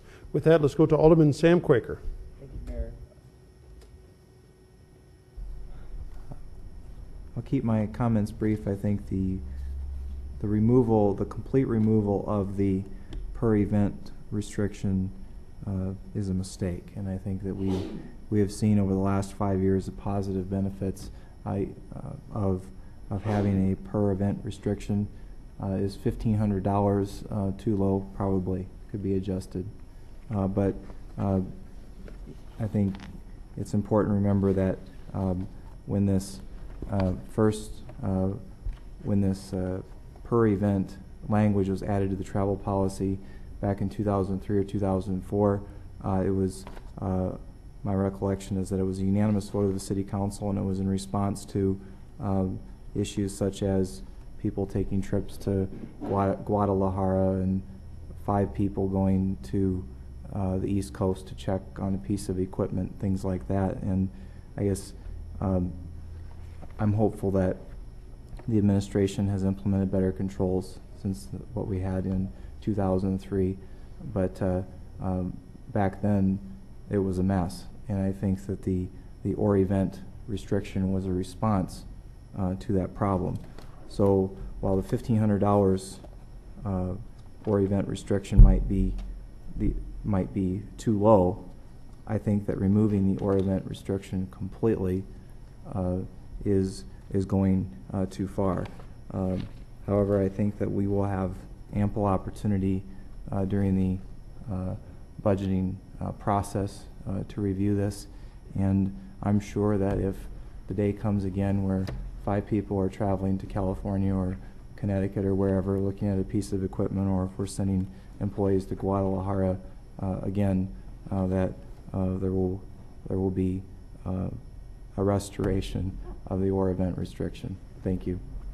Thank you. Let's go to Alderman Ron Weifenbach. Thank you, Mr. Mayor. After today's weather, if anybody's going to Mexico, I'm on board, so put me up. I'm not here to micromanage any process. Like I said before, I understand if we have the department directors that are making these bad decisions. I'm all in favor of holding them accountable for that, and I believe that the administration should be responsible for holding them accountable. And in saying that, I think that I'm not sure that I'm on board with council leadership approving $1,500 per council member. I'd like to be a part of that process, because I think if one of the council members wants to travel, I think that they should be held accountable to the other councils, not just the leadership, in giving me a full explanation of how that would be beneficial to the taxpayers. So as long as that exists in this verbiage, I won't support this. I think that it's important for the council to be part of that process and understand as an overall, and understanding that the council leadership that we currently have does very fully fill us in on almost everything that goes on, but understanding that in the future that may not be the case. And I'd like to be a part of that conversation when a council member wants to travel across the country, and then also travel on several occasions without any real explanation or any real benefit to the taxpayers. I want to be part of that decision process. So if we could make an amendment to change that as per council, I think I can handle the rest of it. Thank you. Thank you. Further discussion? Further discussion? Seeing no further lights, all those in favor signify by saying aye. Aye. Opposed? No. Let's do a roll call, please.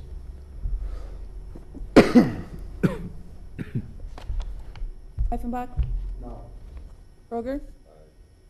Waugh? Aye. Martinson? Aye. Quaker? No. Costello? Aye. LaCroy? Aye. Chapman? Aye. Olson? Okay, motion passes on a 7-2 vote. Is that correct? Thank you, everyone, for the discussion. We are on to item 112, please. Approve changes to the approved SDCL 1-19A-11.1 final determination relative to the remodel of home and garage construction at 912 St. Andrew Street located in the West Boulevard National Historic District. Move approval. We have a motion and second for approval. Discussion on that motion. Let's go to Alderman Ron Weifenbach. Thank you, Mr. Mayor. In reading the links, which I try to do, I'm not sure that I understand why we're approving something that happened in 2008. I mean, I think, didn't this go through the process already? I'm not sure how to ask that. Maybe I'd ask that question to our legal department, Mr. Green. Jason Green?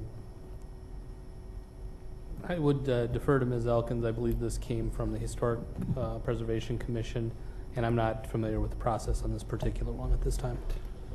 Thank you, Jason. I recognize Marcia Elkins. Thank you. This was an item that did appear before the council where you overrode the decision of the State Office of History when they determined that there would be an adverse impact on the historic resource, and you made a determination that all reasonable and prudent alternatives had been evaluated based on the plan that had been presented to you. As construction was being wound up for the project, it was identified that they had not built the building in accordance with the plans that you had reviewed.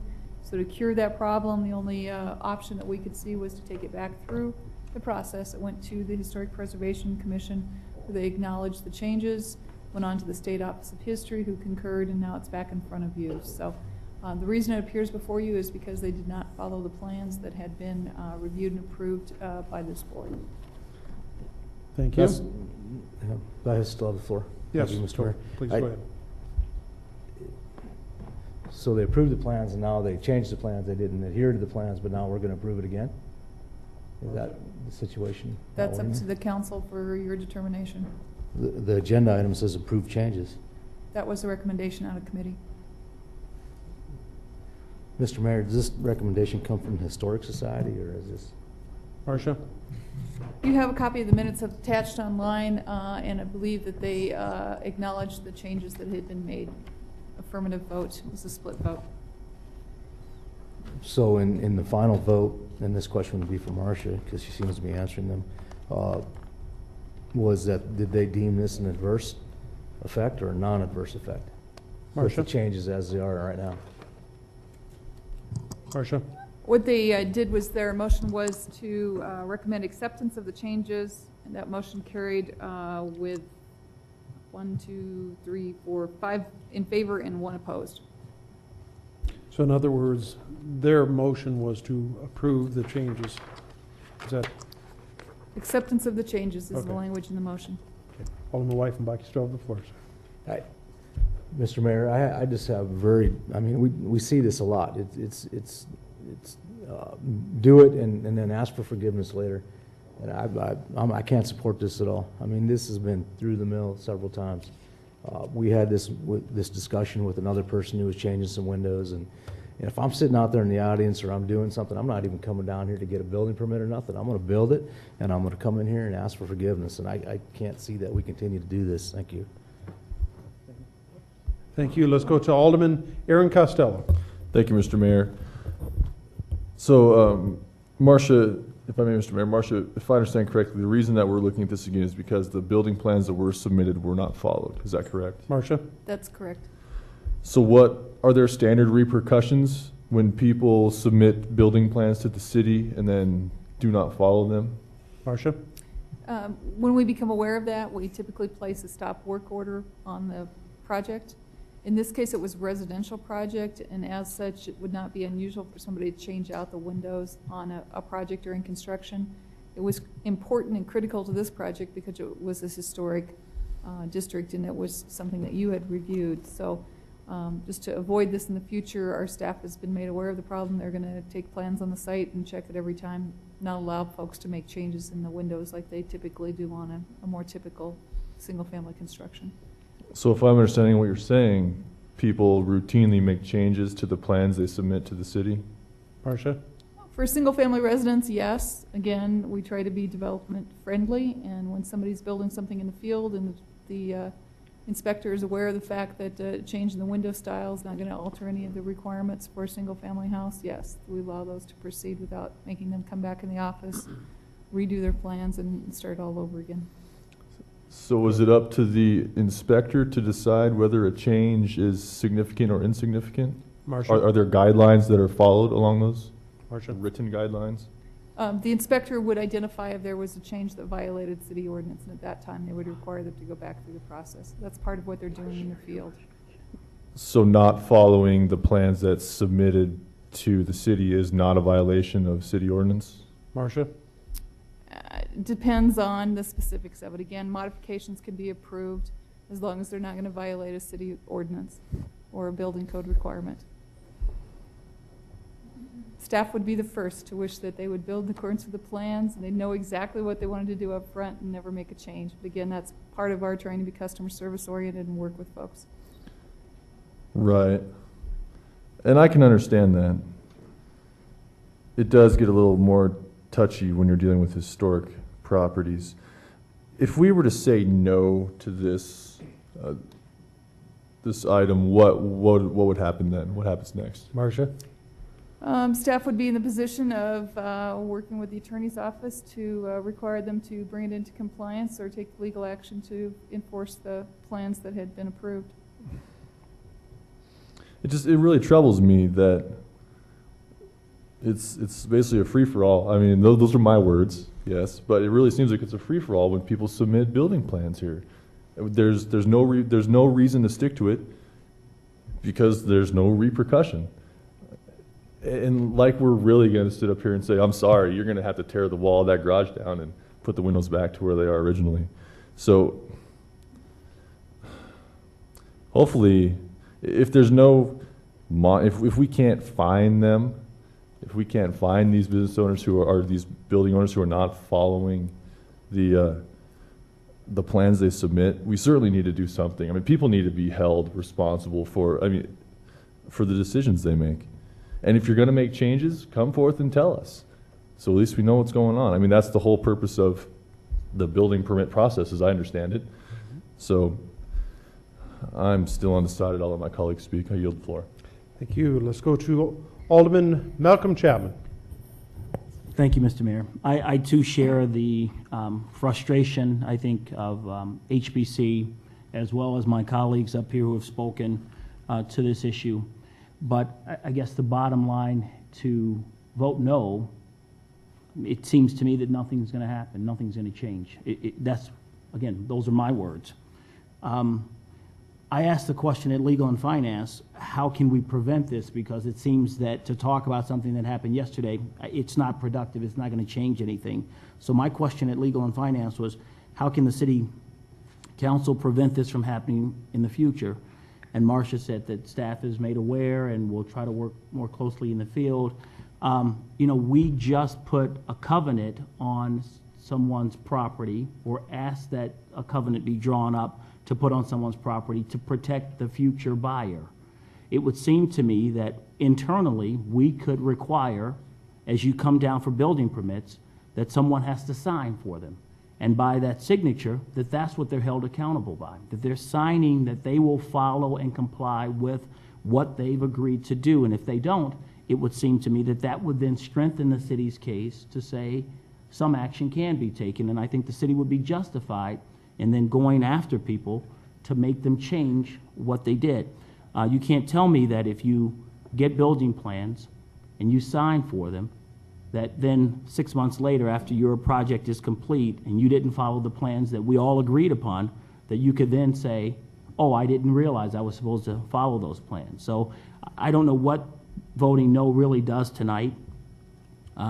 We have a city attorney's office that's overburdened already. It doesn't seem to me that it's logical or reasonable to say that we're going to sue someone over this. I'm more interested in what happens tomorrow and how do we move forward in a better way than we're doing this today. Thank you. Let's go to Alderwoman Karen Olson. I just reiterate that there was extensive conversation about this particular item. And what I'm also hearing in this conversation, and what was very much a part of the committee conversation, was that there was a difference between a normal residential building permit and then the kind of the permit that would be issued that involves someone in the historic district. And so the strengthening particularly was of interest to the committee in regard to the historic district. And I had one small question for Gene Kesloff, and that was just to confirm that when you read your note, Gene, you were speaking in behalf of historic preservation, or you were speaking in behalf of yourself? Gene? Why don't you identify yourself for the record? Jean Kesloff. I am not here representing the Historic Preservation Commission. I'm speaking on behalf of myself. Thank you. Okay. Anything else, Kurt? That was it. Okay, let's go to Alderman Ron Weifenbach. Thank you, Mr. Mayor. And I'd like to ask Mr. Jason Green, our city attorney, if building permits, and I hope them guys that want to put that sign up aren't listening. They're still here, so they're not going to go put that sign up and then ask for forgiveness later. But if they sign a building permit, aren't they held accountable at that time? I mean, why do we make them sign them and they submit the plans? Jason Green, city attorney. Well, there are a number of points where the city attempts to ensure that the construction is proceeding in accordance with the plans. There are inspections that take place at various points throughout construction. I believe there's a final inspection that has to be completed. If the council is interested in looking at adopting an ordinance that very clearly says deviations are not permitted, we'd certainly be willing to look at that. Where the building code provisions on building permits are in depth, and I would want to take a look at those before we have an extensive discussion on that to make sure that whatever we do is consistent throughout the codes. I would agree with that from Mr. Green and out, but I also want to make sure that our growth management department understands that this is in no way or shape their fault. I mean, it's obvious the person submitted a building permit. They came back and they wanted to make some changes. They got the changes approved, and they went back and did something else anyway. The person that did this project, it's their intention to not do it as they did not follow the guidelines. And we can't go out there and police them 24/7. I just don't think that's a possibility. I think there needs to be ramifications, and I'm willing to set forth and change the guidelines or abolish the Historic Society anyway. Why have them?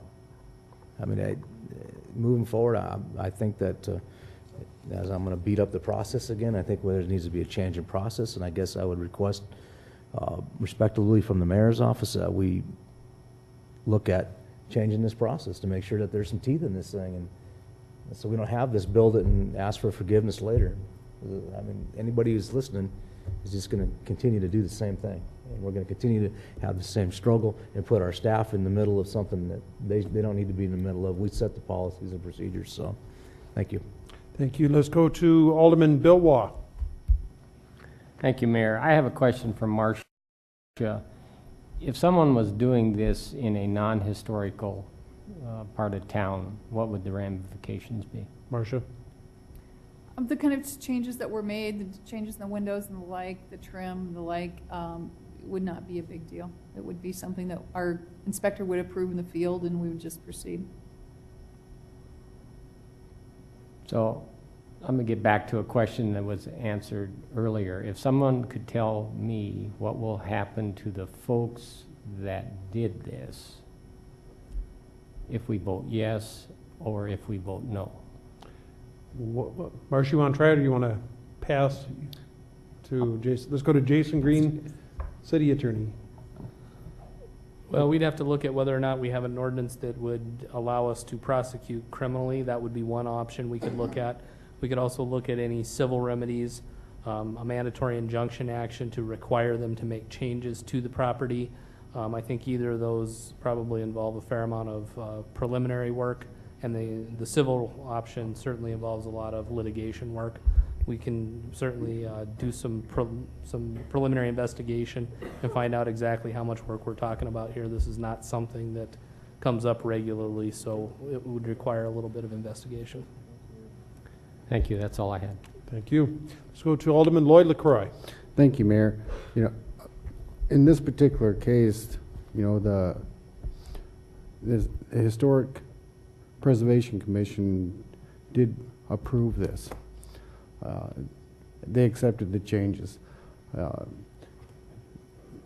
Historic District is a highly sensitive area, and I guess I was getting a little lost with some of the the questions up here because it sounded like we're generalizing all construction, and I thank Mr. Wall for his question because that kind of clarified that if it was out in the field and a normal construction pattern, that, you know, they're held to different standards because they're not held to certain colors, trim, and sizes of the windows. It's things change in the field, and they learn to adopt, and I think that's what they need to do during construction.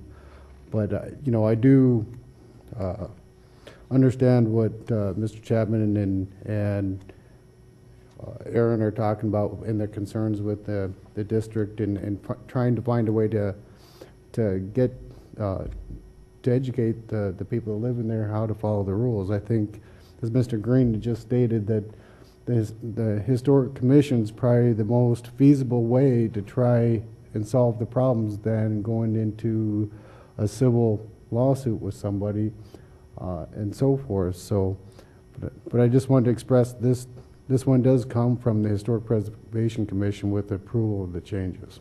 Thank you. Thank you. Thank you. Let's go to Alderman Aaron Costello. Thank you, Mr. Mayor. And I'd like to clear up too, Marcia, my frustration is not with growth management. It's with citizens who have trouble following directions. I was at the HPC meeting where this got approved, and the reason that it was approved is because all the damage to historical significance is already done.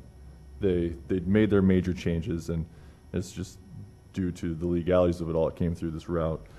I understand that we cannot babysit construction sites. I understand that, you know, I design for a living, so I understand that as things go along, you have to make changes, things come up that you didn't see. So I'm very comfortable with changes in the field taking place in areas that are not historically significant. And that's where the difference then lies. What can we do? I don't know. We're going to have our work cut out with us as far as how we write up any ordinance that we would like to have some teeth for repercussions for not following submitted plans.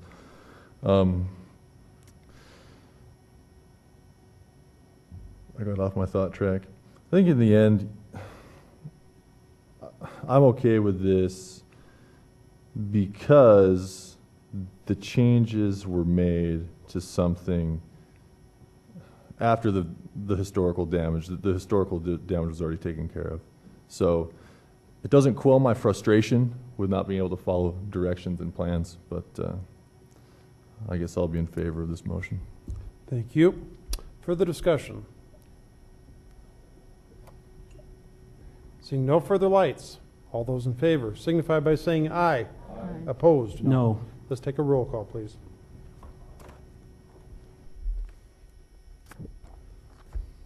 Kroger. Wah. Martinson. Weicker. Aye. Costello. Aye. LaCroix. Aye. Chapman. No. Olson. No. Reifenbach. No. That is 5-4. 5-4. I assume that this takes a simple majority, so the motion passes. Okay, thank you, everyone. Item number 13, please. Item number 113, authorize the mayor and finance officer to sign agreement by and between the Fraternal Order of Police South Dakota Lodge Number 2A and the City of Rapid City. Let's go to Jason Green for a recommendation. Thank you, Thank Mr. Mayor. I'd ask the council to continue this item until after executive session. That would be my motion. We have a motion and second to continue this item after the executive session, which would place it actually as item number 120. Whoops, got to get to the back of the agenda here. Item 220. Okay, discussion on that motion. Just continuation only. All those in favor signify by saying aye. Aye. Opposed, motion passes. Alderman Costello, could you read in all the items from Public Works? There are none, I'm sorry, that was a cheat. They're efficient even when I'm not there, Mr. Mayor. I love it. Welcome home. Let's go to bids. Mr. Preston.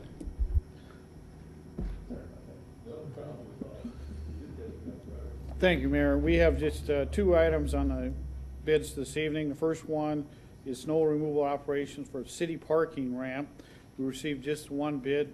Staff is recommending that we award the bid to Heavy Constructors in an amount of $2,500. Move approval. Second. We have a motion and a second to award the bid to Heavy Constructors for $2,500. Any discussion on that motion? Let's go to Alderman Ron Kroger. Thank you, Mayor. I do have a question for the city finance officer. Is this per occurrence or per year? Mr. This would be Preston. per occurrence. And that's just the one parking ramp? Yes, sir.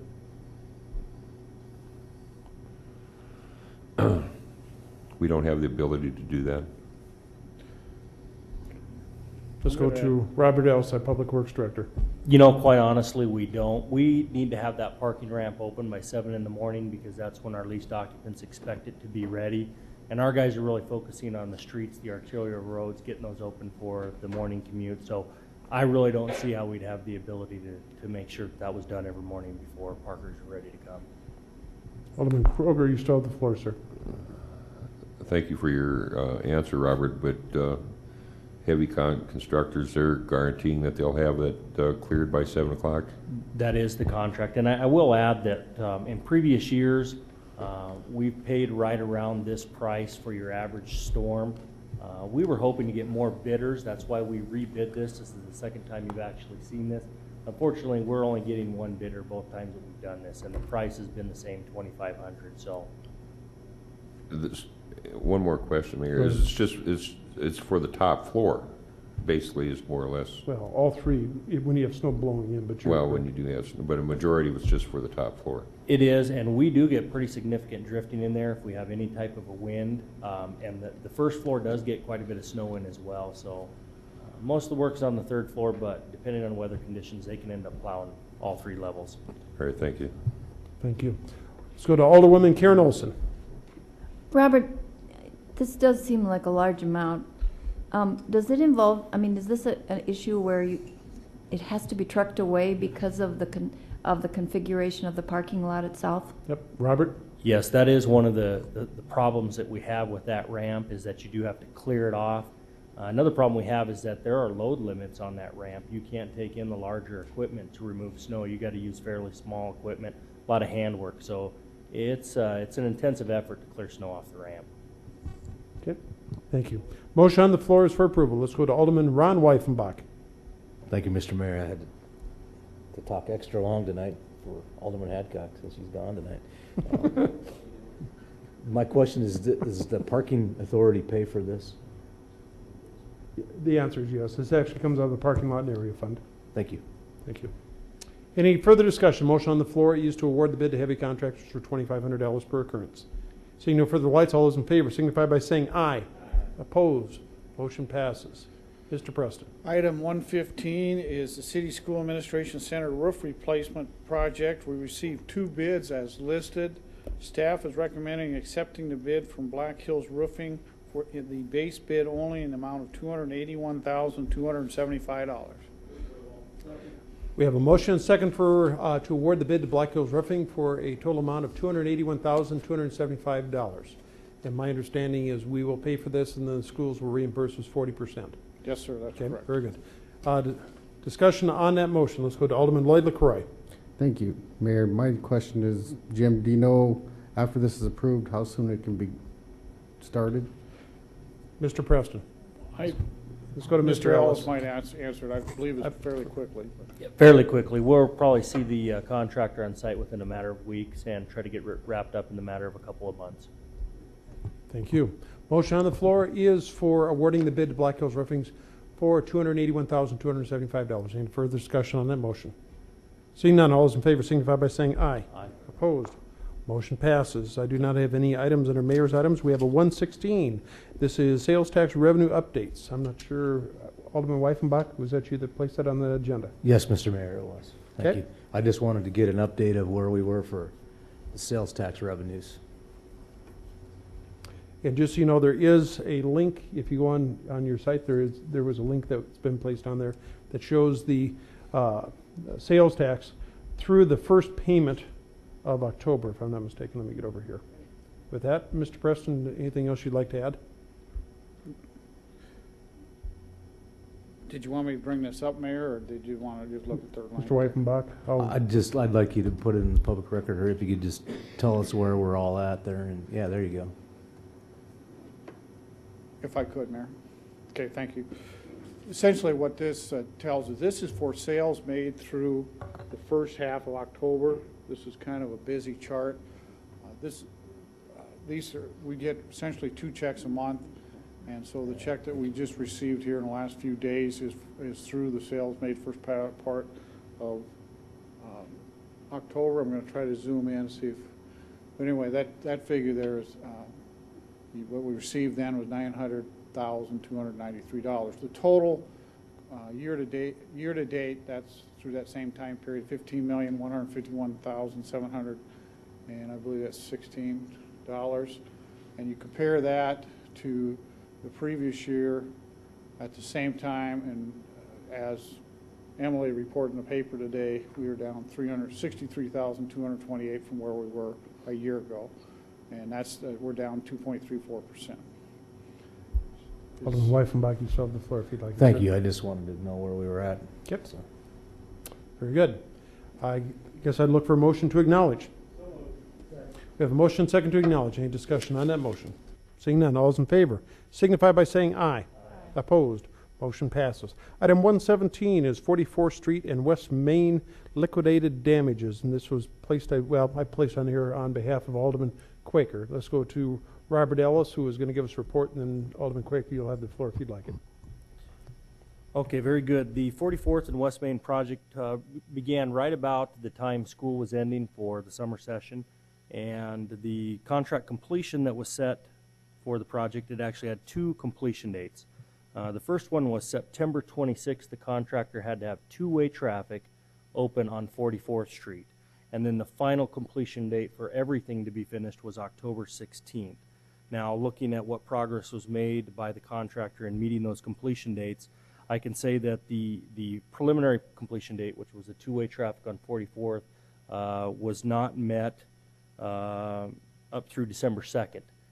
So there were approximately 46 days of liquidated damages that we're looking at there.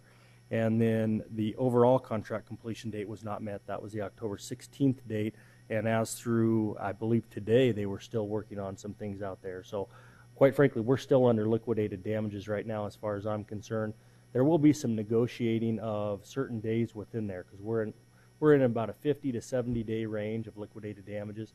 There were a few unforeseens in the project. There were some plan changes that were requested by the city that did add a few days. And then I believe there was some private development work that was done. Private utility companies had to get in there and adjust their lines, and that did affect the schedule, and it was outside the control of the contractor. So there will be some days coming off, but we're within that 50 to 70 day range. That equates to about $40,000 to $60,000 in liquidated damages. Are you going to be able to give us a more firm report in the next 2 to 4 weeks? Oh, certainly. We'll have a final change order come in, and you'll see that liquidated damage reflected within that change order. I would believe that we could have that done in 4 to 6 weeks. Okay, very good. Alderman Quaker, did you have any further questions? Go ahead, please. Thank you, Mayor. I would just like to say thank you for adding this to the agenda on my behalf and taking a look at it for me, and on behalf of some folks or an individual that contacted me and asked about it. So I would like to offer a motion to acknowledge the report. Second. Thank you. We have a motion second to acknowledge the report. Any discussion on that motion? Any discussion? Seeing none, all those in favor signify by saying aye. Aye. Opposed? Motion passes. 118, Mr. Ellis, Vision 2012 update. I'll keep it very brief. I do have no reports to make tonight as far as an update on the projects.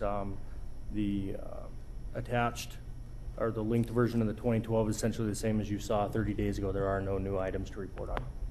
Okay. Any discussion? If not, the chair will look for a motion to acknowledge. So moved. Second. We have a motion and a second to acknowledge. Any discussion on that motion? Any discussion?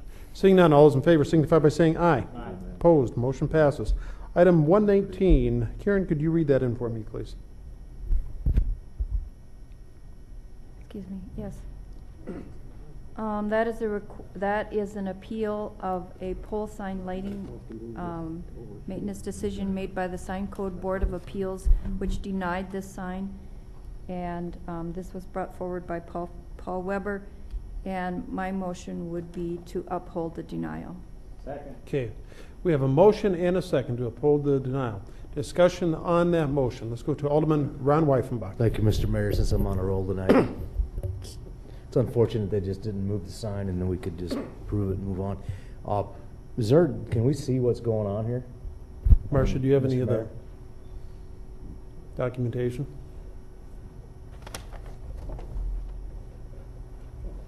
I guess I'll ask that question to Mr. Weber too. Yeah, why don't you go ahead and, while Marcia's getting that, why don't you go ahead and state your question if you would, please? I'm trying to get an understanding of they're moving the pole sign from, out of the easement, what you're being forced to do by the state. I mean, had they not been forced to do this, the sign would continue to stay there. Did you want to ask that of Mr. Weber? I'm asking that of Marcia. Marcia. Marcia? Attached, or on your dais is a copy of the minutes from the Sign Code Board of Appeals meeting where this was discussed. And yes, it is a sign that is either right on the property line, could be inside the right-of-way, could be adjacent to it. However, what's triggering the review of this is the state of South Dakota is requesting a construction easement, which requires it be moved. As such, the applicants asked to move the existing sign back to the location back by the building. And it's the same sign that is there on the site. I believe the vote at the committee was a 2-2 vote for a motion to approve the variance. That failed because of the tie vote, and then if you'll note in the minutes, it was a 3-1 vote to deny. I was not at that meeting, so I can't tell you the discussion. Ms. Olson was a member of that board, and perhaps she could add more than I could. I understand that, Marcia, and I appreciate that, but so he's gonna accommodate the state by moving the sign closer to the building, which makes sense to me, and for some reason we don't think that works for us. What, Marcia, do you know the code or whatever that would keep that from happening? Marcia? I mean, that building's been there before anything else was even there. Marcia? Actually, the permit for the sign was issued in the county. This was approved originally for a planned development in Pennington County for a horse arena. If you'll recall, that's what was on the site. And then subsequently, this building was used for this purpose, and then it was annexed into the city limits as was described. So it's a legal non-conforming use. It isn't a planned development.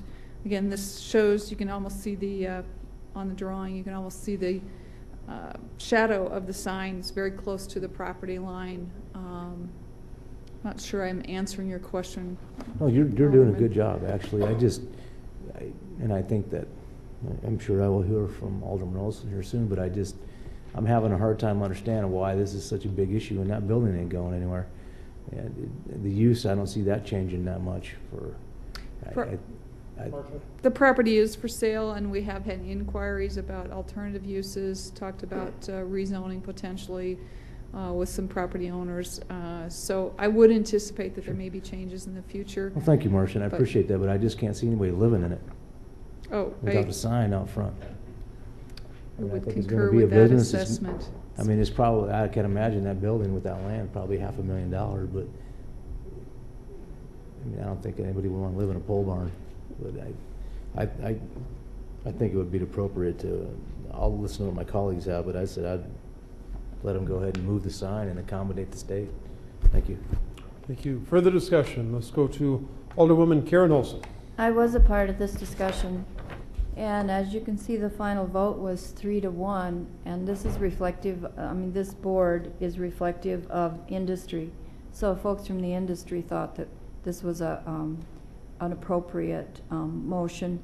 A sign would be permitted on the building, and as the road moves closer, obviously that makes that sign more effective. It's not going to be a residence, so that's not an issue in terms of that. This is never going to be a home. And I just think that we need to take the advice of the professionals who are from the sign industry, and they felt it was in the best interest of the importance of our sign code and bringing grandfathered in signs into compliance with our sign code. And this old sign is grandfathered in by virtue of the fact that it's been there for prior to the annexation of this property. So I urge my colleagues to honor the decision of this committee, which is very reflective of the industry. This is not exclusive. These are folks from the sign industry who are making these decisions, are part of this decision, and I urge you to uphold the denial. Thank you. Let's go to Alderman Lloyd LaCroix. Thank you, Mayor. Our council engineer brought up some good pictures on his computer on this, but I tend to, in looking at the pictures, I would tend to continue this to the next council meeting to give myself and maybe some other colleagues a chance to do a drive-by and investigate this, because Ms. Olson just made the comment that they could put a sign on the building, and if that was the case, then that would change some of my mind too. But right now, I'm tempted to approve the variance, but I would make a motion to continue this to the next council meeting. Okay, we have a substitute motion and a second to continue this for 2 weeks to the 21st to our next council meeting. Discussion, and we're going to limit the discussion only on the continuation motion, please. So if you have discussion on the continuation motion, let's go to Alderwoman Karen Olson. Well, I'd be opposed to the continuation motion because I think a good, valid decision has been made by the board that makes, that comes from the industry.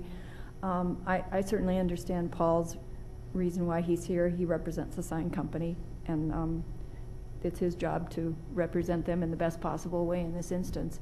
But I'll be voting against the continuation, and I urge my colleagues to do the same. Thank you. Let's go to Aaron Costello. Motion on the floor is continuation. I got to stick to that. Yep, that you do, please. Mr. Weber, are you under any time crunch to get this sign moved? If I may, Mr. Mayor? Yep, that's the appropriate question. In other words, does 2 weeks cause damage? Let me ask my customer. Fair enough. He's got an extension till the 1st. Till the first of the year, okay. Okay. Thank you. Thank you. Let's go to Alderman Ron Weifenbach. Motion on the floor is for continuation. Thank you, Mr. Mayor. I would recommend that Mr. Weber send me an email or something. I'll get up and look at the sign, and then maybe we can coordinate that with some of the other council people to actually get up and look at it and see why it's so important to keep that same sign for you and those types of things. So I think a continuation is appropriate so they can get a chance to go look at it. Thank you. Thank you. Motion on the floor is for continuation. Let's go to Alderman Malcolm Chapman.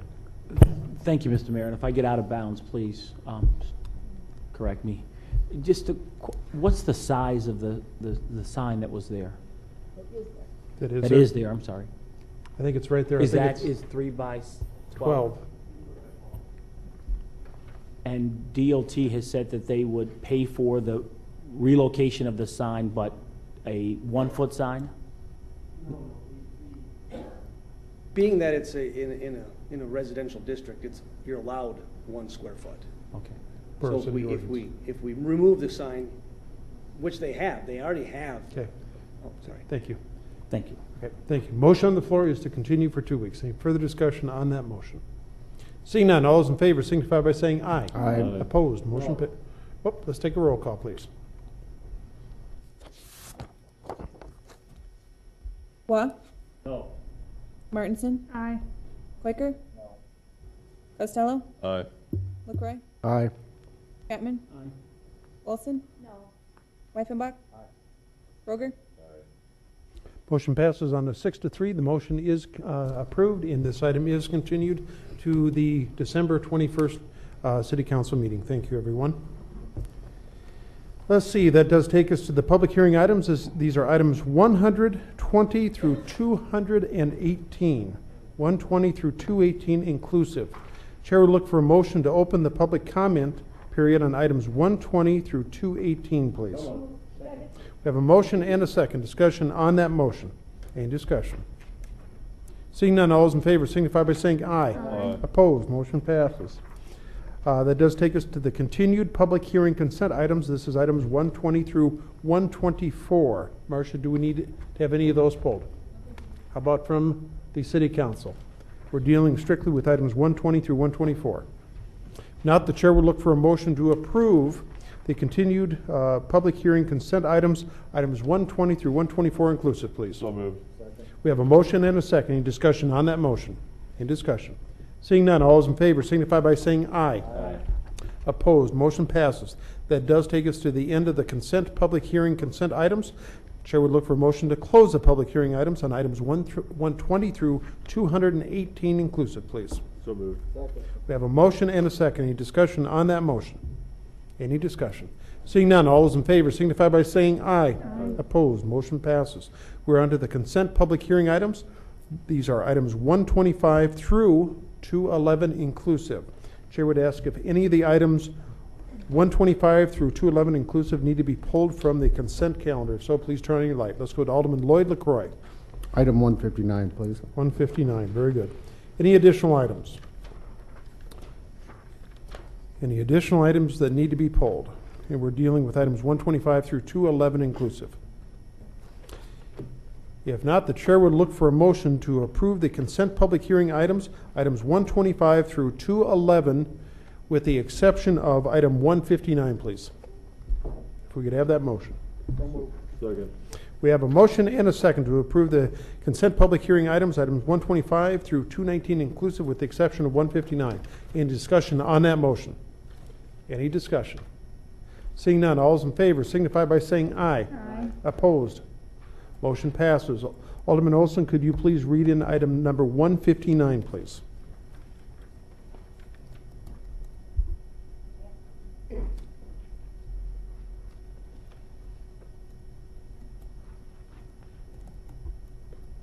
Item number. MG Oil Company doing business as Clock Tower Lounge, 2525 West Main Street, for a retail on-sale liquor license. And my motion would be to approve. Do we have a second? Second. We have a motion and second for approval. Any discussion on that motion? Let's go to Alderman Lloyd LaCroix. Thank you, Mayor. I just wanted to note that I'll be abstaining from this item, for my wife works for MG Oil. Very good. Thank you so much. Any further discussion? Motion on the floor is for approval of item 159. Any further discussion? Seeing none, all those in favor signify by saying aye. Aye. Opposed? Motion passes with Alderman LaCroix abstaining. That does take us to the end of the consent public hearing calendar. We're on to the non-consent public hearing items. This is items 112 through 118. And let's see here, second reading ordinance. Alderwoman Olson, would you go ahead and read in item number 212, please? Thank you. Second reading of ordinance 5561, an ordinance amending section 17.06 of chapter 17 of the Rapid City Municipal Code, rezoning the within described property as requested by the City of Rapid City for a rezoning from no-use district to medium-density residential district on property located at 2828 Orchard Lane. And my motion would be for approval, I think with stipulations. I think the motion needs to be approved with stipulations for a revised legal description as per the Planning Commission's recommendation. Is that correct? Thank you. Okay. Do we have a second? Thank you. We have a motion and a second for approval with stipulations for the revised legal description as per the recommendation of the Planning Commission. Any discussion on that motion? Any discussion? Seeing none, all those in favor signify by saying aye. Aye. Opposed? Motion passes. Item 213, please. Item number 213. Really behind here. Item number 213, second reading of ordinance 5556, an ordinance amending section 17.06 of chapter 17 of the Rapid City Municipal Code, rezoning the within described property as requested by Dream Design International Incorporated for a rezoning from General Agricultural District to General Commercial District on property located at 1520 Luna Avenue. My motion would be for approval with stipulations. Second. We have a motion and a second for approval of stipulations, second reading of ordinance 5556. Any discussion on that motion? Any discussion? Seeing none, all those in favor signify by saying aye. Aye. Opposed? Motion. No, I Okay. said mine was an aye. Very good. Motion passes. Item 214, please. Request by Dream Design International for an amendment to the adopted comprehensive plan to change the land use designation from medium-density residential with a planned residential development to general commercial with a planned commercial development on property located at 1520 Luna Avenue. My motion for is approval with stipulations. Second. We have a motion and a second of approval of item number 214, which is amendment to the adopted comprehensive plan at 1520 Luna Avenue. Any discussion on that motion? Any discussion? Seeing none, all those in favor signify by saying aye. Opposed, motion passes. Item 215, please. Is a request by Dream Design International Incorporated for a variance to the subdivision regulations to waive the requirement to construct pavement, curb, gutter, sidewalk, water, sewer, and streetlight conduit on the shared access easement as per Chapter 16.16 of the Rapid City Municipal Code on property located at 1520 Luna Avenue. My motion would be for approval in part and denial in part as per the Planning Commission's recommendations. Second. We have a motion and a second for approval in part and denial in part per the Planning Commission's recommendation. Any discussion on that motion? Any discussion? Seeing none, all those in favor signify by saying aye. Aye. Opposed, motion passes. 216, please. Authorize the mayor and finance officer to sign the waiver of right to protest a future assessment for the installation of sewer along Mount Rushmore Road as they abut the south 40 feet of lots 15 and 16. This property is located at 810 Mount Rushmore Road. My motion would be for approval. Second. We have a motion and a second for approval. Any discussion on that motion? We're dealing with item 216. Any further discussion? Seeing none, all those in favor signify by saying aye. Aye. Opposed, motion passes. Item 217, please. A request by Terry Stalker for a variance to the subdivision regulations to waive the requirement to install sewer as per Chapter 16.16 of the Rapid City Municipal Code on property located at 810 Mount Rushmore Road. My motion is for approval with stipulations. Second. We have a motion and a second for approval with stipulations. Any discussion on that motion? Any discussion? Seeing none, all those in favor signify by saying aye. Opposed, motion passes. Item 218, a request by FMG Incorporated for Horse Properties LLC for a vacation of right-of-way on property located on the portion of Rand Road south of Commerce Road and east of Deadwood Avenue. My motion would be for approval with stipulations. Second. We have a motion and second for approval with stipulations. Any discussion on that motion? Any approval? Any discussion? Seeing none, all those in favor signify by saying aye. Opposed, motion passes. Mr. Preston, we're on to the bill list. Thank you, Mayor. The bill list is attached $6,597,813.67. I would like to add 4 items. First one, heavy constructors, change order number 1 final for the Philadelphia water main, $2,352.24. Stanley Johnson Concrete, change order number 1 final, Universal Drive reconstruction, $1,361.55. J&J Asphalt, the pay request, the final and change order number 1 final, for the downtown alleys reconstruction, $60,293.73. And then Mainline Contracting, change order number 2 final for the Blaine, Halley, Holcomb, East Jackson, North Maple sewer reconstruction, $37,284.67. Makes a new total of $6,699,105.86. Recommend approval. So moved. Second. We have a motion and a second for approval of the revised bill list, which now totals $6,699,105.86. Correct. Discussion on that motion. Any discussion? Seeing none, all those in favor signify by saying aye. Opposed? Motion passes. Let's see, before we go to the executive session, just a reminder, we will be taking up item number 113, which we're calling now item 220, after the executive session. Is that correct? That's correct. Okay. Now, Mr. Green, executive session. Yes, Mayor, for the purposes permitted by SDCL 1-25-2. So moved. Okay, we have a motion and a second to go in executive session for the purposes permitted by SDCL 1-25-2. Any discussion on that motion?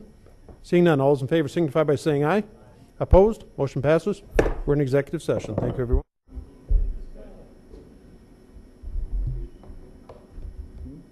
He's doing what we do to him. Oh, make him wait.